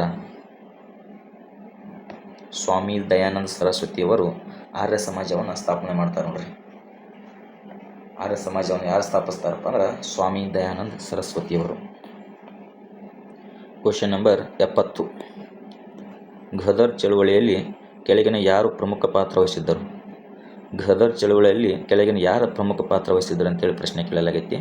ಈ ಕ್ವಶನ್ಗೆ ನಾವು ಸರಿಯಾದ ಉತ್ತರ ನೋಡೋದಾದ್ರೆ ಲಾಲ್ ಹರ್ದಯಾಲ್ ಅವರು ಪ್ರಮುಖ ಪಾತ್ರವನ್ನು ವಹಿಸಿರ್ತಾರೆ ನೋಡ್ರಿ. ಹೆಸರು ನೆನಪಿಟ್ಕೋರಿ, ಇವೆಲ್ಲ ಇಂಪಾರ್ಟೆಂಟ್ ಪ್ರಶ್ನೆಗಳದಾವ, ಸ್ಪೆಷಲಿ ಒನ್ ಲೈನರ್ ಪ್ರಶ್ನೆಗಳದಾವ. ಪೊಲೀಸ್ ಕಾನ್ಸ್ಟೇಬಲ್ ಕೇಳೋದು ಯಾವುದು ಒನ್ ಲೈನರ್ ಕ್ವಶನ್ಗಳನ್ನೇ ಕೇಳ್ತಾನೆ. ಹಾಗಾಗಿ ಓಲ್ಡ್ PSI ಕ್ವಶನ್ ಪೇಪರ್ದಾಗ ಎಷ್ಟೆಲ್ಲ ಒನ್ ಲೈನರ್ ಕ್ವಶನ್ಗಳು ಬರ್ತಾವಲ್ಲ ಅವೆಲ್ಲ ಫೋಕಸ್ ಮಾಡಿರಿ. ಅದ್ರ ಒಳಗಿನವೇ ಕೆಲವೊಂದು ಕ್ವಶನ್ಗಳು ಡೈರೆಕ್ಟ್ ಹೋಗಿತಾನೆ ನಿಮಗೆ PC ಎಕ್ಸಾಮ್ಗೆ, ಅದು ಕೇಳೋದು ನಿಮಗೆ. ಘದರ್ ಚಳುವಳಿಯಲ್ಲಿ ಯಾರು ಪ್ರಮುಖ ಪಾತ್ರ ವಹಿಸಿದ್ರು? ಲಾಲ್ ಹರ್ದಯಾಲ್ ನೋಡ್ರಿ. Question number 71. 4ನೇ ಆಂಗ್ಲೋ ಮೈಸೂರು ಯುದ್ಧದ ಸಮಯದಲ್ಲಿ ಭಾರತದ ಗವರ್ನರ್ ಜನರಲ್ ಯಾರಾಗಿದ್ದರು? 4ನೇ ಆಂಗ್ಲೋ ಮೈಸೂರು ಯುದ್ಧದಲ್ಲಿ ಭಾರತದ ಗವರ್ನರ್ ಜನರಲ್ ಯಾರಾಗಿದ್ದರು? ಈ ಕ್ವಶನ್ಗೆ ಸರಿಯಾದ ಉತ್ತರ ನೋಡೋದಾದ್ರೆ ಲಾರ್ಡ್ ವೆಲ್ಲೆಸ್ಲಿ ಆಗಿದ್ದ ನೋಡ್ರಿ. 4ನೇ ಆಂಗ್ಲೋ ಮೈಸೂರು ಯುದ್ಧ ಆಯ್ತಲ್ಲ ಆ ಸಂದರ್ಭದಾಗ ಭಾರತದ ಗವರ್ನರ್ ಜನರಲ್ ಯಾರಾಗಿದ್ದರು? Lord Wellesley. Question number 72. Bhoodan ಚಳವಳಿಯನ್ನು ಡ್ಯಾಶರಿಂದ ಪ್ರಾರಂಭಿಸಲಾಯಿತು? ಭೂದಾನ ಚಳವಳಿ ಯಾರು ಪ್ರಾರಂಭ ಮಾಡ್ತಾರೆ? ವಿನೋಬಾ ಭಾವೆ ಪ್ರಾರಂಭ ಮಾಡ್ತಾರೆ ನೋಡ್ರಿ. ಭೂದಾನ ಚಳವಳಿ ಯಾರು ಪ್ರಾರಂಭ ಮಾಡ್ತಾರಪ್ಪ ಅಂದ್ರೆ ಅದು ವಿನೋಬಾ ಭಾವೆ ಅವರು ಪ್ರಾರಂಭ ಮಾಡ್ತಾರೆ. Question number 73. ನಾನಾ ಸಾಹೇಬ್ ಎಂದು ಜನಪ್ರಿಯವಾಗಿ ಕರೆಯಲ್ಪಡುವ ಗೋವಿಂದ ದೊಂಡು ಪಂತ್ ಮತ್ತು 1857ರ ದಂಗೆಯ ಪ್ರಮುಖ ನಾಯಕರಲ್ಲಿ ಒಬ್ಬರು ಡ್ಯಾಶ್ನ ದತ್ತು ಪಡೆದು ಉತ್ತರಾಧಿಕಾರಿಯಾಗಿದ್ದರು? Option A Peshwa Bajirao 2, option B Jhansi Raja, option C Madhavrao Scindia, option D Malharrao Holkar. ಈ ಕ್ವಶನ್ಗೆ ಸರಿಯಾದ ಉತ್ತರ ಏನಪ್ಪ ಅಂದ್ರೆ ಆಪ್ಷನ್ ಎ ನೋಡ್ರಿ, ಎರಡನೇ Peshwa Bajirao. Question number 74. Beri beri dash ಕೊರತೆಯಿಂದ ಬರ್ತದ? ಈ ಬೆರಿ ರೋಗ ಏನೈತಲ್ಲ ಡ್ಯಾಶ್ ಕೊರತೆಯಿಂದ ಬರ್ತದ ಅಂತೇಳಿ ಪ್ರಶ್ನೆ ಆಗೈತಿ. ಯಾವ ವಿಟಮಿನ್ ಕೊರತೆಯಿಂದ ಬರ್ತದ? ಅದು ವಿಟಮಿನ್ B1 ಕೊರತೆಯಿಂದ ಬರ್ತದೆ ನೋಡ್ರಿ. ಬೆರಿ ರೋಗ ಏನೈತಲ್ಲ ವಿಟಮಿನ್ B1 ಕೊರತೆಯಿಂದ ಬರ್ತದೆ. Question number 75. 4G ಸ್ಪೆಕ್ಟ್ರಮ್ನಲ್ಲಿ ಜಿ ಅಕ್ಷರವು ಯಾವ ಪದಕ್ಕಾಗಿ ಉಪಯೋಗಿಸಲ್ಪಟ್ಟಿದೆ? Option A global, option B governance, option C generation, option D Google. ಈ ಕ್ವಶನಿಗೆ ಸರಿಯಾದ ಉತ್ತರ ಯಾವುದಪ್ಪ ಅಂದ್ರೆ ಆಪ್ಷನ್ ಸಿ ನೋಡ್ರಿ, ಜನರೇಷನ್. Question number 76. ಈ ಕೆಳಗಿನಗಳಲ್ಲಿ ಯಾವುದೊಂದು ವಿಳಂಬವಾದ ರಕ್ತ ಹೆಪ್ಪುಗಟ್ಟುವಿಕೆಗೆ ಒಂದು ಸ್ಥಿತಿಯಾಗಿದೆ? ಇಂಗ್ಲೀಷ್ನ ಒಂದ್ಸಲ ನೋಡ್ಬಂದು. Which one of the following is a condition of delayed blood clotting? Option A ರಕ್ತಸ್ರಾವ, option B haematuria, option C haemophilia, option D ರಕ್ತಹೀನತೆ. ಕ್ವಶನ್ ಏನದ? ಯಾವುದೊಂದು ವಿಳಂಬವಾದ ರಕ್ತ ಹೆಪ್ಪುಗಟ್ಟುವಿಕೆಗೆ ಒಂದು ಸ್ಥಿತಿ. ರಕ್ತವನ್ನು ಹೆಪ್ಪುಗಟ್ಟುವಿಕೆ ಲೇಟ್ ಮಾಡುವಂಥದ್ದು ಯಾವುದಪ್ಪ ಅದು? ಹಿಮೋಫಿಲಿಯಾ ನೋಡ್ರಿ. ಮದಲಸ ಚರಿತ್ರೆಯನ್ನು ಬರೆದವರು ಯಾರು? ಮಾದಲಸ ಚರಿತ್ರೆಯನ್ನು ಬರೆದವರು ಯಾರು? ಕೃಷ್ಣದೇವರಾಯ ಬರ್ತಾನೆ ನೋಡ್ರಿ. ಮದಲಸ ಚರಿತ್ರೆ ಯಾರು ಬರ್ದಾರಪ್ಪ ಅಂದ್ರೆ ಅದು ಕೃಷ್ಣದೇವರಾಯ ಬರ್ದಾನೆ. Question number 78. ಹಳೆಬೀಡು ಮತ್ತು ಬೇಲೂರಿನಲ್ಲಿರುವ ದೇವಾಲಯಗಳು ಯಾವ ರಾಜ್ಯವಂಶಕ್ಕೆ ಸೇರಿವೆ? ಹಳೆಬೀಡು ಬೇಲೂರಿನಲ್ಲಿರುವಂಥ ದೇವಾಲಯಗಳು ಯಾವ ರಾಜ್ಯವಂಶಕ್ಕೆ ಸೇರಿವೆ ಅಂತೇಳಿ ಪ್ರಶ್ನೆ ಕೇಳಲಾಗೈತೆ. ಈ ಕ್ವಶನಿಗೆ ನಾವು ಸರಿಯಾದ ಉತ್ತರವನ್ನು ನೋಡಿದ್ರೆ ಹೊಯ್ಸಳ ರಾಜ್ಯವಂಶಕ್ಕೆ ಸಂಬಂಧಪಟ್ಟವು. ಬೇಲೂರು ಹಳೆಬೀಡು ಏನದವಲ್ಲ ಅವು ಹೊಯ್ಸಳರ ರಾಜ್ಯವಂಶಕ್ಕೆ ಸಂಬಂಧಪಟ್ಟವು ನೋಡ್ರಿ. Question number 79. ಕೆಳಗಿನವುಗಳಲ್ಲಿ ಯಾವುದು ಕೋಣೆಯು ಉಷ್ಣಾಂಶದಲ್ಲಿ ದ್ರವವಾಗಿ ಉಳಿಯುವ ಲೋಹವಲ್ಲದು ಆಗಿದೆ? ಕ್ವಶನ್ ಏನು ಕೇಳಿದಾನೆ? ಕೆಳಗಿನವುಗಳಲ್ಲಿ ಯಾವುದು ಕೋಣೆಯ ಉಷ್ಣಾಂಶದಲ್ಲಿ ದ್ರವವಾಗಿ ಉಳಿಯುವ ಲೋಹವಲ್ಲದ ಆಗಿದೆ ಅಂತೇಳಿ. ಈ ಕ್ವಶನ್ ಸರಿಯಾದ ಉತ್ತರ ನೋಡೋದಾದ್ರೆ ಬ್ರೋಮಿನ್ ರೀ ಅದು. Question number 80. ಭಾರಿ ನೀರು ಹೆವಿ ವಾಟರ್ ಡ್ಯಾಶ್ ಆಗಿದೆ. ಹೆವಿ ವಾಟರ್ ಏನೈತಿ? Deuterium oxide, option B pH 7, option C ಮಳೆಯ ನೀರು, option D tritium oxide. Heavy water is a deuterium oxide ನೋಡ್ರಿ. Heavy water is a deuterium oxide ಸರಿಯಾದ ಉತ್ತರ. Question number 81. ಡೆಸಿಬಲ್ ಡ್ಯಾಸರ ಘಟಕವಾಗಿದೆ. Decibel ಡ್ಯಾಸರ ಘಟಕವಾಗಿದೆ.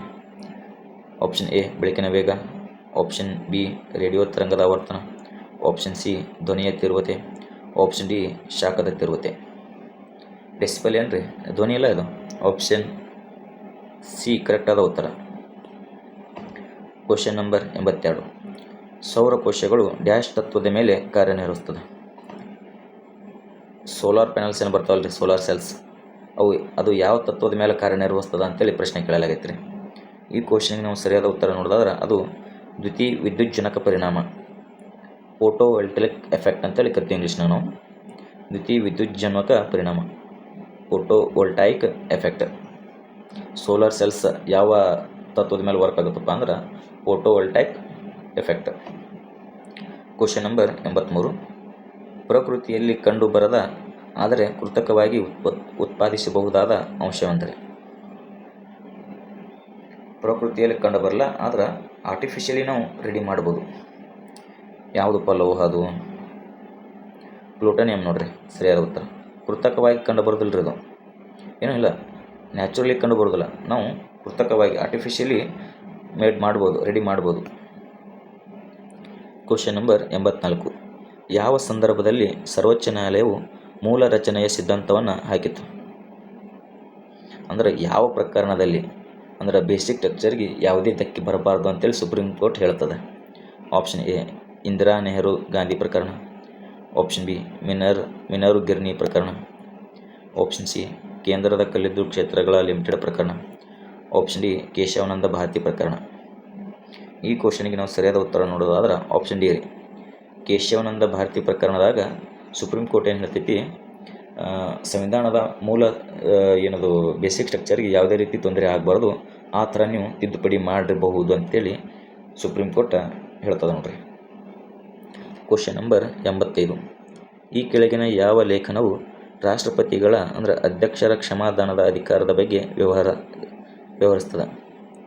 ರಾಷ್ಟ್ರಪತಿಗೆ ಕ್ಷಮಾದಾನ ಒಂದು ಅಧಿಕಾರ ಅದ, ಅದು ಯಾವ ವಿಧಿ ಹೇಳುತ್ತದ ಅಂತೇಳಿ ಪ್ರಶ್ನೆ ಕೇಳಲಾಗೈತೆ ರೀ. ಈ ಕ್ವಶನಿಗೆ ಸರಿಯಾದ ಉತ್ತರ ಆಪ್ಷನ್ ಸಿ ನೋಡ್ರಿ. 72ನೇ ವಿಧಿ ಏನೈತಲ್ಲ, ರಾಷ್ಟ್ರಪತಿಗೆ ಕ್ಷಮಾದಾನದ ಅಧಿಕಾರವನ್ನು ನೀಡೈತಿ. Question number 86. 1 ಕಿಲೋಮೀಟರ್ ಎಷ್ಟು ಮೈಲುಗಳಿಗೆ ಸಮಾನವಾಗಿರುತ್ತದೆ? 1 ಕಿಲೋಮೀಟರ್ ಎಷ್ಟು ಮೈಲುಗಳಿಗೆ ಸಮ ಆಗೈತಿ? 0.62 ನೋಡ್ರಿ. 1 ಕಿಲೋಮೀಟರ್ ಅಂದ್ರೆ 0.62 ಮೈಲ್ಸ್. Question number 87. ವಿದ್ಯುತ್ ಪ್ರವಾಹವನ್ನು ಡ್ಯಾಶ್ನಿಂದ ಅಳೆಯಲಾಗ್ತೈತಿ? ವಿದ್ಯುತ್ ಪ್ರವಾಹವನ್ನು ಎತ್ತರದಿಂದ ಅಳೆಯಲಾಗ್ತೈತಿ ರೀ. ವಿದ್ಯುತ್ ಪ್ರವಾಹ ಭಾಳ ಸಿಂಪಲ್ ಐತೆ ಆನ್ಸರ್, ಇದು ಡಿಫಿಕಲ್ಟ್ ಏನಿಲ್ಲ. ಅಮ್ಮಿಮೀಟರ್ಲ್ಲ, ವಿದ್ಯುತ್ ಪ್ರವಾಹವನ್ನು ಅಮ್ಮಿಮೀಟರ್ದಿಂದ ಅಳಿತೀವಲ್ಲ. Question number 88. ಕೆಳಗಿನ ಯಾವ ಲೇಖನಗಳ ಅಡಿಯಲ್ಲಿ ರಾಷ್ಟ್ರೀಯ ತುರ್ತು ಪರಿಸ್ಥಿತಿಯನ್ನು ಘೋಷಿಸಲಾಗುತ್ತದೆ? ರಾಷ್ಟ್ರೀಯ ತುರ್ತು ಪರಿಸ್ಥಿತಿ ಬಗ್ಗೆ ತಿಳಿಸಿಕೊಡುವಂಥ ಆರ್ಟಿಕಲ್ ವಿಧಿ ಯಾವುದು? ರಾಷ್ಟ್ರೀಯ ತುರ್ತು ಪರಿಸ್ಥಿತಿ ಭಾಳ ಸಿಂಪಲ್ ಐತ್ರಿ. ಆಪ್ಷನ್ ಬಿ 352ನೇ ವಿಧಿ ಏನೈತಲ್ಲ, ರಾಷ್ಟ್ರೀಯ ತುರ್ತು ಪರಿಸ್ಥಿತಿ ಹೇಳ್ತದೆ. ಆರ್ಟಿಕಲ್ 360 ಏನೈತಲ್ಲ, ಹಣಕಾಸು ತುರ್ತು ಪರಿಸ್ಥಿತಿ ಹೇಳ್ತೈತಿ. ಇನ್ನೊಂದು ಬರ್ತೈತಿ, ಯಾವುದು 356 ಏನದು, ರಾಷ್ಟ್ರಪತಿ ಆಡಳಿತ ಇದು. Question number 89. ಭಾರತೀಯ ಸಂವಿಧಾನದ ಯಾವ ಅನುಚ್ಛೇದವು ಅಸ್ಪೃಶ್ಯತೆಯ ಬಗ್ಗೆ ಹೇಳ್ತದೆ? ಭಾಳ ಸಿಂಪಲ್ ಐತ್ರಿ. ಆಪ್ಷನ್ ಡಿ ಸಂವಿಧಾನದ 17ನೇ ವಿಧಿ ಅಸ್ಪೃಶ್ಯತೆ ಬಗ್ಗೆ ಹೇಳ್ತದೆ. ಈ ಕ್ವಶನ್ ಎಷ್ಟು ಎಕ್ಸಾಮ್ದಾಗ ಎಷ್ಟು ಸಲ ರಿಪೀಟ್ ಆಗ್ಯದ ಗೊತ್ತೇ ಇಲ್ಲರಿ, ಅಷ್ಟು ಸಲ ರಿಪೀಟ್ ಆಗೈತೆ ನೋಡ್ರಿ ಕ್ವಶನ್. ಈ ನೆಕ್ಸ್ಟ್ ನೀವು PC ಎಕ್ಸಾಮಿಗೂ ಎಕ್ಸ್ಪೆಕ್ಟ್ ಮಾಡ್ಬೋದು ಈ ಕ್ವಶನ್, ಹಂಗೈತಿದು. Question number 90. ಶೋಷಣೆ ವಿರುದ್ಧ ಹಕ್ಕು ಇದಕ್ಕೆ ಸಂಬಂಧಿಸಿದಂತೆ ಕೆಳಗಿನಗಳಲ್ಲಿ ಯಾವುದು ಸರಿ ಅಂತೇಳಿ ಪ್ರಶ್ನೆ ಕೇಳಲಾಗೈತೆ. ಆಪ್ಷನ್ ಎ ಮಾನವರ ಸಾಗಣೆ ಮತ್ತು ಬಲವಂತದ ಕೆಲಸದ ನಿಷೇಧ.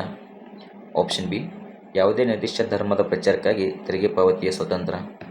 ಆಪ್ಷನ್ ಸಿ ಅಲ್ಪಸಂಖ್ಯಾತರ ಹಿತಾಸಕ್ತಿ ರಕ್ಷಣೆ. ಆಪ್ಷನ್ ಡಿ ಕಾನೂನು ಮುಂದೆ ಸಮಾನತೆ. ಶೋಷಣೆ ವಿರುದ್ಧ ಹಕ್ಕು.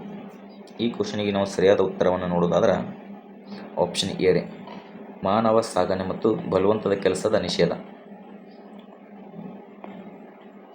Question number 91. ಕೆಳಗಿನಗಳಲ್ಲಿ ಯಾವುದು ರಾಜ್ಯ ನೀತಿ ನಿರ್ದೇಶಕ ತತ್ವಗಳಾಗಿ ಪಟ್ಟಿ ಮಾಡಲಾಗಿದೆ? ರಾಜ್ಯ ನೀತಿ ನಿರ್ದೇಶಕ ತತ್ವಗಳ ಪಟ್ಟಿ ಕೇಳ್ರಿ. ಹೇಳಿಕೆ 1, ಗ್ರಾಹಕ ಮತ್ತು ಉತ್ಪಾದಕರ ಹಿತಾಸಕ್ತಿಗಾಗಿ ಆರ್ಥಿಕ ಕ್ಷೇತ್ರದಲ್ಲಿ ಸ್ವತಂತ್ರ. ಹೇಳಿಕೆ 2, ಸಂಪತ್ತು ಮತ್ತು ಉತ್ಪಾದನಾ ಸಾಧನಗಳ ಕೇಂದ್ರೀಕರಣವನ್ನು ತಡೆಯಲು ದೇಶದ ಆರ್ಥಿಕ ವ್ಯವಸ್ಥೆ ನಿಯಂತ್ರಣ.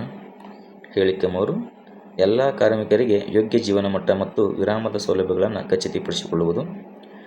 ಹೇಳಿಕೆ 4, ಪರಿಸರವನ್ನು ರಕ್ಷಿಸಲು ಮತ್ತು ಸುಧಾರಿಸಲು ಮತ್ತು ಅರಣ್ಯಗಳ ಮತ್ತು ವನ್ಯಜೀವಿಗಳನ್ನು ರಕ್ಷಿಸುವುದು. ಈ ಕ್ವಶನಿಗೆ ನಾವು ಸರಿಯಾದ ಉತ್ತರ ನೋಡೋದಾದ್ರೆ ಅದು ಆಪ್ಷನ್ ಬಿ ರೀ, 2, 3, 4 ಸರಿಯಾದ. Question number 92. ಜಿಲ್ಲಾ ಮಟ್ಟದಲ್ಲಿ ಚುನಾವಣಾ ಆಯೋಗಕ್ಕೆ ಜಿಲ್ಲಾ ಚುನಾವಣಾಧಿಕಾರಿಯಾಗಿ ಯಾರು ಕಾರ್ಯನಿರ್ವಹಿಸ್ತಾರೆ? ಜಿಲ್ಲಾ ಮಟ್ಟದಲ್ಲಿ ಚುನಾವಣಾ ಆಯೋಗಕ್ಕೆ ಜಿಲ್ಲಾ ಚುನಾವಣಾಧಿಕಾರಿಯಾಗಿ ಯಾರು ಕಾರ್ಯನಿರ್ವಹಿಸ್ತಾರೆ? ಈ ಕ್ವಶನಿಗೆ ಸರಿಯಾದ ಉತ್ತರ ಯಾವುದಪ್ಪ ಅಂದ್ರೆ ಅದು ಪೊಲೀಸ್ ಕಮಿಷನರ್ ನೋಡ್ರಿ. Question number 93. ಈ ಕೆಳಗಿನಗಳಲ್ಲಿ ಯಾವುದು ಸ್ಥಾಯಿ ಸಮಿತಿ ಅಲ್ಲ? ಸ್ಥಾಯಿ ಸಮಿತಿ ಅಲ್ಲ, which is not standing committee. Option A ಸಾರ್ವಜನಿಕ ಖಾತೆಗಳ ಸಮಿತಿ. ಆಪ್ಷನ್ ಬಿ ನೈತಿಕ ಸಮಿತಿ. ಆಪ್ಷನ್ ಸಿ ರೈಲ್ವೆ ಸಮಾವೇಶ ಸಮಿತಿ. ಆಪ್ಷನ್ ಡಿ ವ್ಯಾಪಾರ ಸಲಹಾ ಸಮಿತಿ. 93 ರೈಲ್ವೆ ಸಮಾವೇಶ ಸಮಿತಿ ಏನೈತಲ್ಲ ಇದು ಸ್ಥಾಯಿ ಸಮಿತಿ ಅಲ್ಲ ನೋಡಿ ಸ್ನೇಹಿತರೆ. Question number 94. Semicon India conference 2022 ಸ್ಥಳ ಯಾವುದು? ಚೆನ್ನೈ. ಇದು ಏನದು ಕರೆಂಟ್ ಅಫೇರ್ಸ್ ಐತ್ರಿ, Bengaluru correct answer. Question number 95. Right to property ಆಸ್ತಿ ಹಕ್ಕು ಇದು ಸಂವಿಧಾನದ ಪ್ರಕಾರ ಒಂದು ಕಾನೂನು ಹಕ್ಕಲ್ಲ ಇದು? 95 ಎಸ್, ರೈಟ್ ಟು ಪ್ರಾಪರ್ಟಿ ಕಾನೂನು ಹಕ್ಕದು. Question number 96. ರಾಜ್ಯಸಭೆಯಲ್ಲಿ ರಾಜ್ಯದ ಪ್ರತಿನಿಧಿಗಳು ಈ ಕೆಳಗಿನ ಯಾವುದರಿಂದ ಆಯ್ಕೆ ಆಗ್ತಾರೆ? ರಾಜ್ಯಸಭೆಯಲ್ಲಿ ರಾಜ್ಯದ ಪ್ರತಿನಿಧಿಗಳು ರಾಜ್ಯದ ಮುಖ್ಯಮಂತ್ರಿ. ಆಪ್ಷನ್ ಬಿ ರಾಜ್ಯ ವಿಧಾನಸಭೆಯಿಂದ ಚುನಾಯಿತ ಸದಸ್ಯರು. ಆಪ್ಷನ್ ಸಿ ರಾಜ್ಯಪಾಲ. ಆಪ್ಷನ್ ಡಿ ರಾಷ್ಟ್ರಪತಿ. ಈ ಕ್ವಶನಿಗೆ ಸರಿಯಾದ ಉತ್ತರ ಯಾವುದಪ್ಪ ಅಂದ್ರೆ ಆಪ್ಷನ್ ಬಿ ನೋಡ್ರಿ. ರಾಜ್ಯದ ವಿಧಾನಸಭೆಯ ಚುನಾಯಿತ ಸದಸ್ಯರು ಏನು ಮಾಡ್ತಾರಲ್ಲ ಅವರೆಲ್ಲರೂ ಸೇರಿ ರಾಜ್ಯಸಭೆಗೆ ಪ್ರತಿನಿಧಿಗಳನ್ನು ಕಳಿಸ್ತಾರೆ. Question number 97. ಭಾರತೀಯ ಬಾಹ್ಯಾಕಾಶ ಸಂಶೋಧನಾ ಸಂಸ್ಥೆಯು ಇಸ್ರೋ ಘನ ರಾಕೆಟ್ ಬೂಸ್ಟರ್ HS-200 ಅನ್ನು ಯಶಸ್ವಿಯಾಗಿ ಪರೀಕ್ಷಿಸಿದೆ. ಇದು ಯಾವ ಕಾರ್ಯಾಚರಣೆಯ ಭಾಗವಾಗಿದೆ? HS-200 ಏನೈತಲ್ಲ, ಇದು ಎತ್ತರದಪ್ಪ ಅಂದ್ರೆ ಇದು ಗಗನಯಾನ ಸ್ನೇಹಿತರೆ. Question number 98. ಇತ್ತೀಚೆಗೆ ಸುದ್ದಿಯಲ್ಲಿದ್ದ ಲೈಮನ್ ಪ್ರದೇಶ ಯಾವ ದೇಶದಲ್ಲಿ ಕಂಡುಬರುತ್ತದೆ? ಲೈಮನ್ ಪ್ರದೇಶ ಯಾವ ದೇಶದಲ್ಲಿ ಕಂಡುಬರುತ್ತದೆ? ಯುಕ್ರೇನದಾಗ ಕಂಡುಬರ್ತದೆ ನೋಡಿ. Question number 99. ಇತ್ತೀಚೆಗೆ ಅತ್ಯಂತ ಹಳೆಯ ವಿಶ್ವ ಚಾಂಪಿಯನ್ ಆಗಿರುವ ರೋನಿ ಓ ಸುಲ್ಲಿವಾನ್ ಯಾವ ಕ್ರೀಡೆಯನ್ನು ಆಡುತ್ತಾರೆ? ಇದು ಹೆಸರು ನೆನಪಿಟ್ಕೋರಿ, ಪಕ್ಕ ಕೇಳ್ತಾರೆ ಇವೆಲ್ಲ. ರೋನಿ ಓ ಸುಲ್ಲಿವಾನ್ ಯಾವ ಕ್ರೀಡೆಗೆ ಸಂಬಂಧಪಟ್ಟನ? ಸ್ನೂಕರ್ ನೋಡಿ ಸ್ನೇಹಿತರೆ. ರೋನಿ ಓ ಸುಲ್ಲಿವಾನ್ ಏನದಲ್ಲ, ಇವ ಸ್ನೂಕರ್ ಕ್ರೀಡೆಗೆ ಸಂಬಂಧಪಟ್ಟಂಥ ವ್ಯಕ್ತಿ. ಭಾರತದ ಅತಿದೊಡ್ಡ ಲಿಥಿಯಂ ಅಯಾನ್ ಬ್ಯಾಟರಿ ಸ್ಥಾವರ ಇಲ್ಲದ? ಅತಿ ದೊಡ್ಡ ಲಿಥಿಯಂ ಅಯಾನ್ ಬ್ಯಾಟರಿ ಸ್ಥಾವರ ಯಾವ ರಾಜ್ಯದಲ್ಲಿ ನಾವು ನೋಡ್ಬೋದು? Option A Maharashtra, option B Gujarat, option C Tamil Nadu, option D Andhra Pradesh. Lithium ion battery ಅತಿ ದೊಡ್ಡದು ಎಲ್ಲದಪ್ಪ ಅಂದ್ರೆ ಅದು ಗುಜರಾತ್ನಾಗದಲ್ಲ. ಎಸ್, ಗುಜರಾತ್ನಾಗದ ಸ್ನೇಹಿತರೆ. ಇದು ಆಗಿತ್ತು KSI ISFನ PSI old question paper solution. ಮತ್ತು ನೀವು PC ಎಕ್ಸಾಮ್ ಕ್ಲಿಯರ್ ಮಾಡಬೇಕಪ್ಪ ಅಂದ್ರೆ ಇನ್ನು 10 ಸಲ ಹೇಳ್ತೀನಿ, ನೀವು PSI ಓಲ್ಡ್ ಕ್ವಶನ್ ಪೇಪರ್ಗಳನ್ನು ಸಾಲ್ವ್ ಮಾಡಿರಿ ಮೊದಲು. ಅದರ ಜೊತೆಗೆ ನೀವು ಆಥರ್ಸ್ ಬುಕ್ಗಳನ್ನು ಓದಿದ್ರಂತರೂ ಇನ್ನೂ ಬೆಸ್ಟ್ ಆಯಿತು. ಇನ್ನು ಬೇಸಿಕ್ಕಾಗಿ ಏನು ಮುಗಿಸ್ಬೇಕಪ್ಪ ಅಂದ್ರೆ ಪರಾಮ ಕಂಪಲ್ಸರಿಯಾಗಿ ಓದ್ರಿ, ಅಥವಾ KM ಸುರೇಶ್ ಸರ್ದು GK ಬುಕ್ ಅದ, ಇದು ಬೆಸ್ಟ್ ಐತೆ ನೋಡ್ರಿ. ಇದೊಂದು ಓದಿದ್ರೆ ಸಾಕು ನಿಮ್ಗೆ, 2 ತಿಂಗಳಾಗ ಭಾರಿ ಬೆಸ್ಟ್ ಬುಕ್ ಐತೆ ಅದು, KM ಸುರೇಶ್ ಅವ್ರದ್ದು GK ಬುಕ್. ಅದ್ರ ಜೊತೆಗೆ ಮ್ಯಾಗ್ಝಿನ್ಸ್ ಓದ್ರಿ. ಲಾಸ್ಟ್ ಕರೆಂಟ್ ಅಫೇರ್ಸ್ ಎಷ್ಟಪ್ಪ ಅಂದ್ರೆ ಒಂದು 8 ಮಂತ್ಸ್ ಓದ್ರೆ ಸಾಕು. 8 ಮಂತ್ಸ್ ರಗಡೆ ಆಯ್ತು, ಭಾಳ ಆಯ್ತು. ಇನ್ನು ಮೆಂಟಲ್ ಎಬಿಲಿಟಿ ಅಂದರೂ ಕಂಪಲ್ಸರಿ ಮಾಡ್ಬೇಕ್ರಿ. ನಿಮ್ಗೆ ನಾಳೆಯಿಂದ ದಿನಕ್ಕೊಂದು ಕಾನ್ಸೆಪ್ಟ್ ಅಂತ ಹೇಳ್ತೀರಿ ಅಂದ್ರೆ ದಿನಕ್ಕೊಂದು ಕಾನ್ಸೆಪ್ಟ್ ನಿಮ್ಗೆ ಕ್ಲಿಯರ್ ಮಾಡ್ಕೊತ ಹೋಗ್ತೀನಿ ರೀ ಮೆಂಟಲ್ ಎಬಿಲಿಟಿ ಕ್ಲಾಸಸ್ಗಳು. ನಿಮಗೆ ಬೇಕಪ್ಪ ಅಂದ್ರೆ ಕಮೆಂಟ್ ಮಾಡಿ ತಿಳಿಸ್ರಿ. ಓಕೆ, ಇದು ಆಗಿತ್ತು ಇವತ್ತಿನ ವಿಡಿಯೋದು. ಮತ್ತು ಮುಂದಿನ ವಿಡಿಯೋದಲ್ಲಿ ಸಿಗೋನು. ಅದಕ್ಕಿಂತ ಮುಂಚೆ ನಮ್ಮ ಯೂಟ್ಯೂಬ್ ಚಾನಲ್ನ ಯಾರು ಸಬ್ಸ್ಕ್ರೈಬ್ ಮಾಡ್ಕೊಂಡಿಲ್ಲ ಸಬ್ಸ್ಕ್ರೈಬ್ ಮಾಡ್ಕೊರಿ. ಮತ್ತು ವಿಡಿಯೋ ಇಲ್ಲಿ ತನಕ ನೋಡಿ ಒಂದು ಲೈಕ್ ಕೊಟ್ಟಿದ್ದಲ್ಲಪ್ಪ ಅಂದ್ರೆ ಲೈಕ್ ಕೊಡ್ರಿ. ಮತ್ತು ಸಿಗೋನು ಮುಂದಿನ ವಿಡಿಯೋದಲ್ಲಿ. ಧನ್ಯವಾದಗಳು.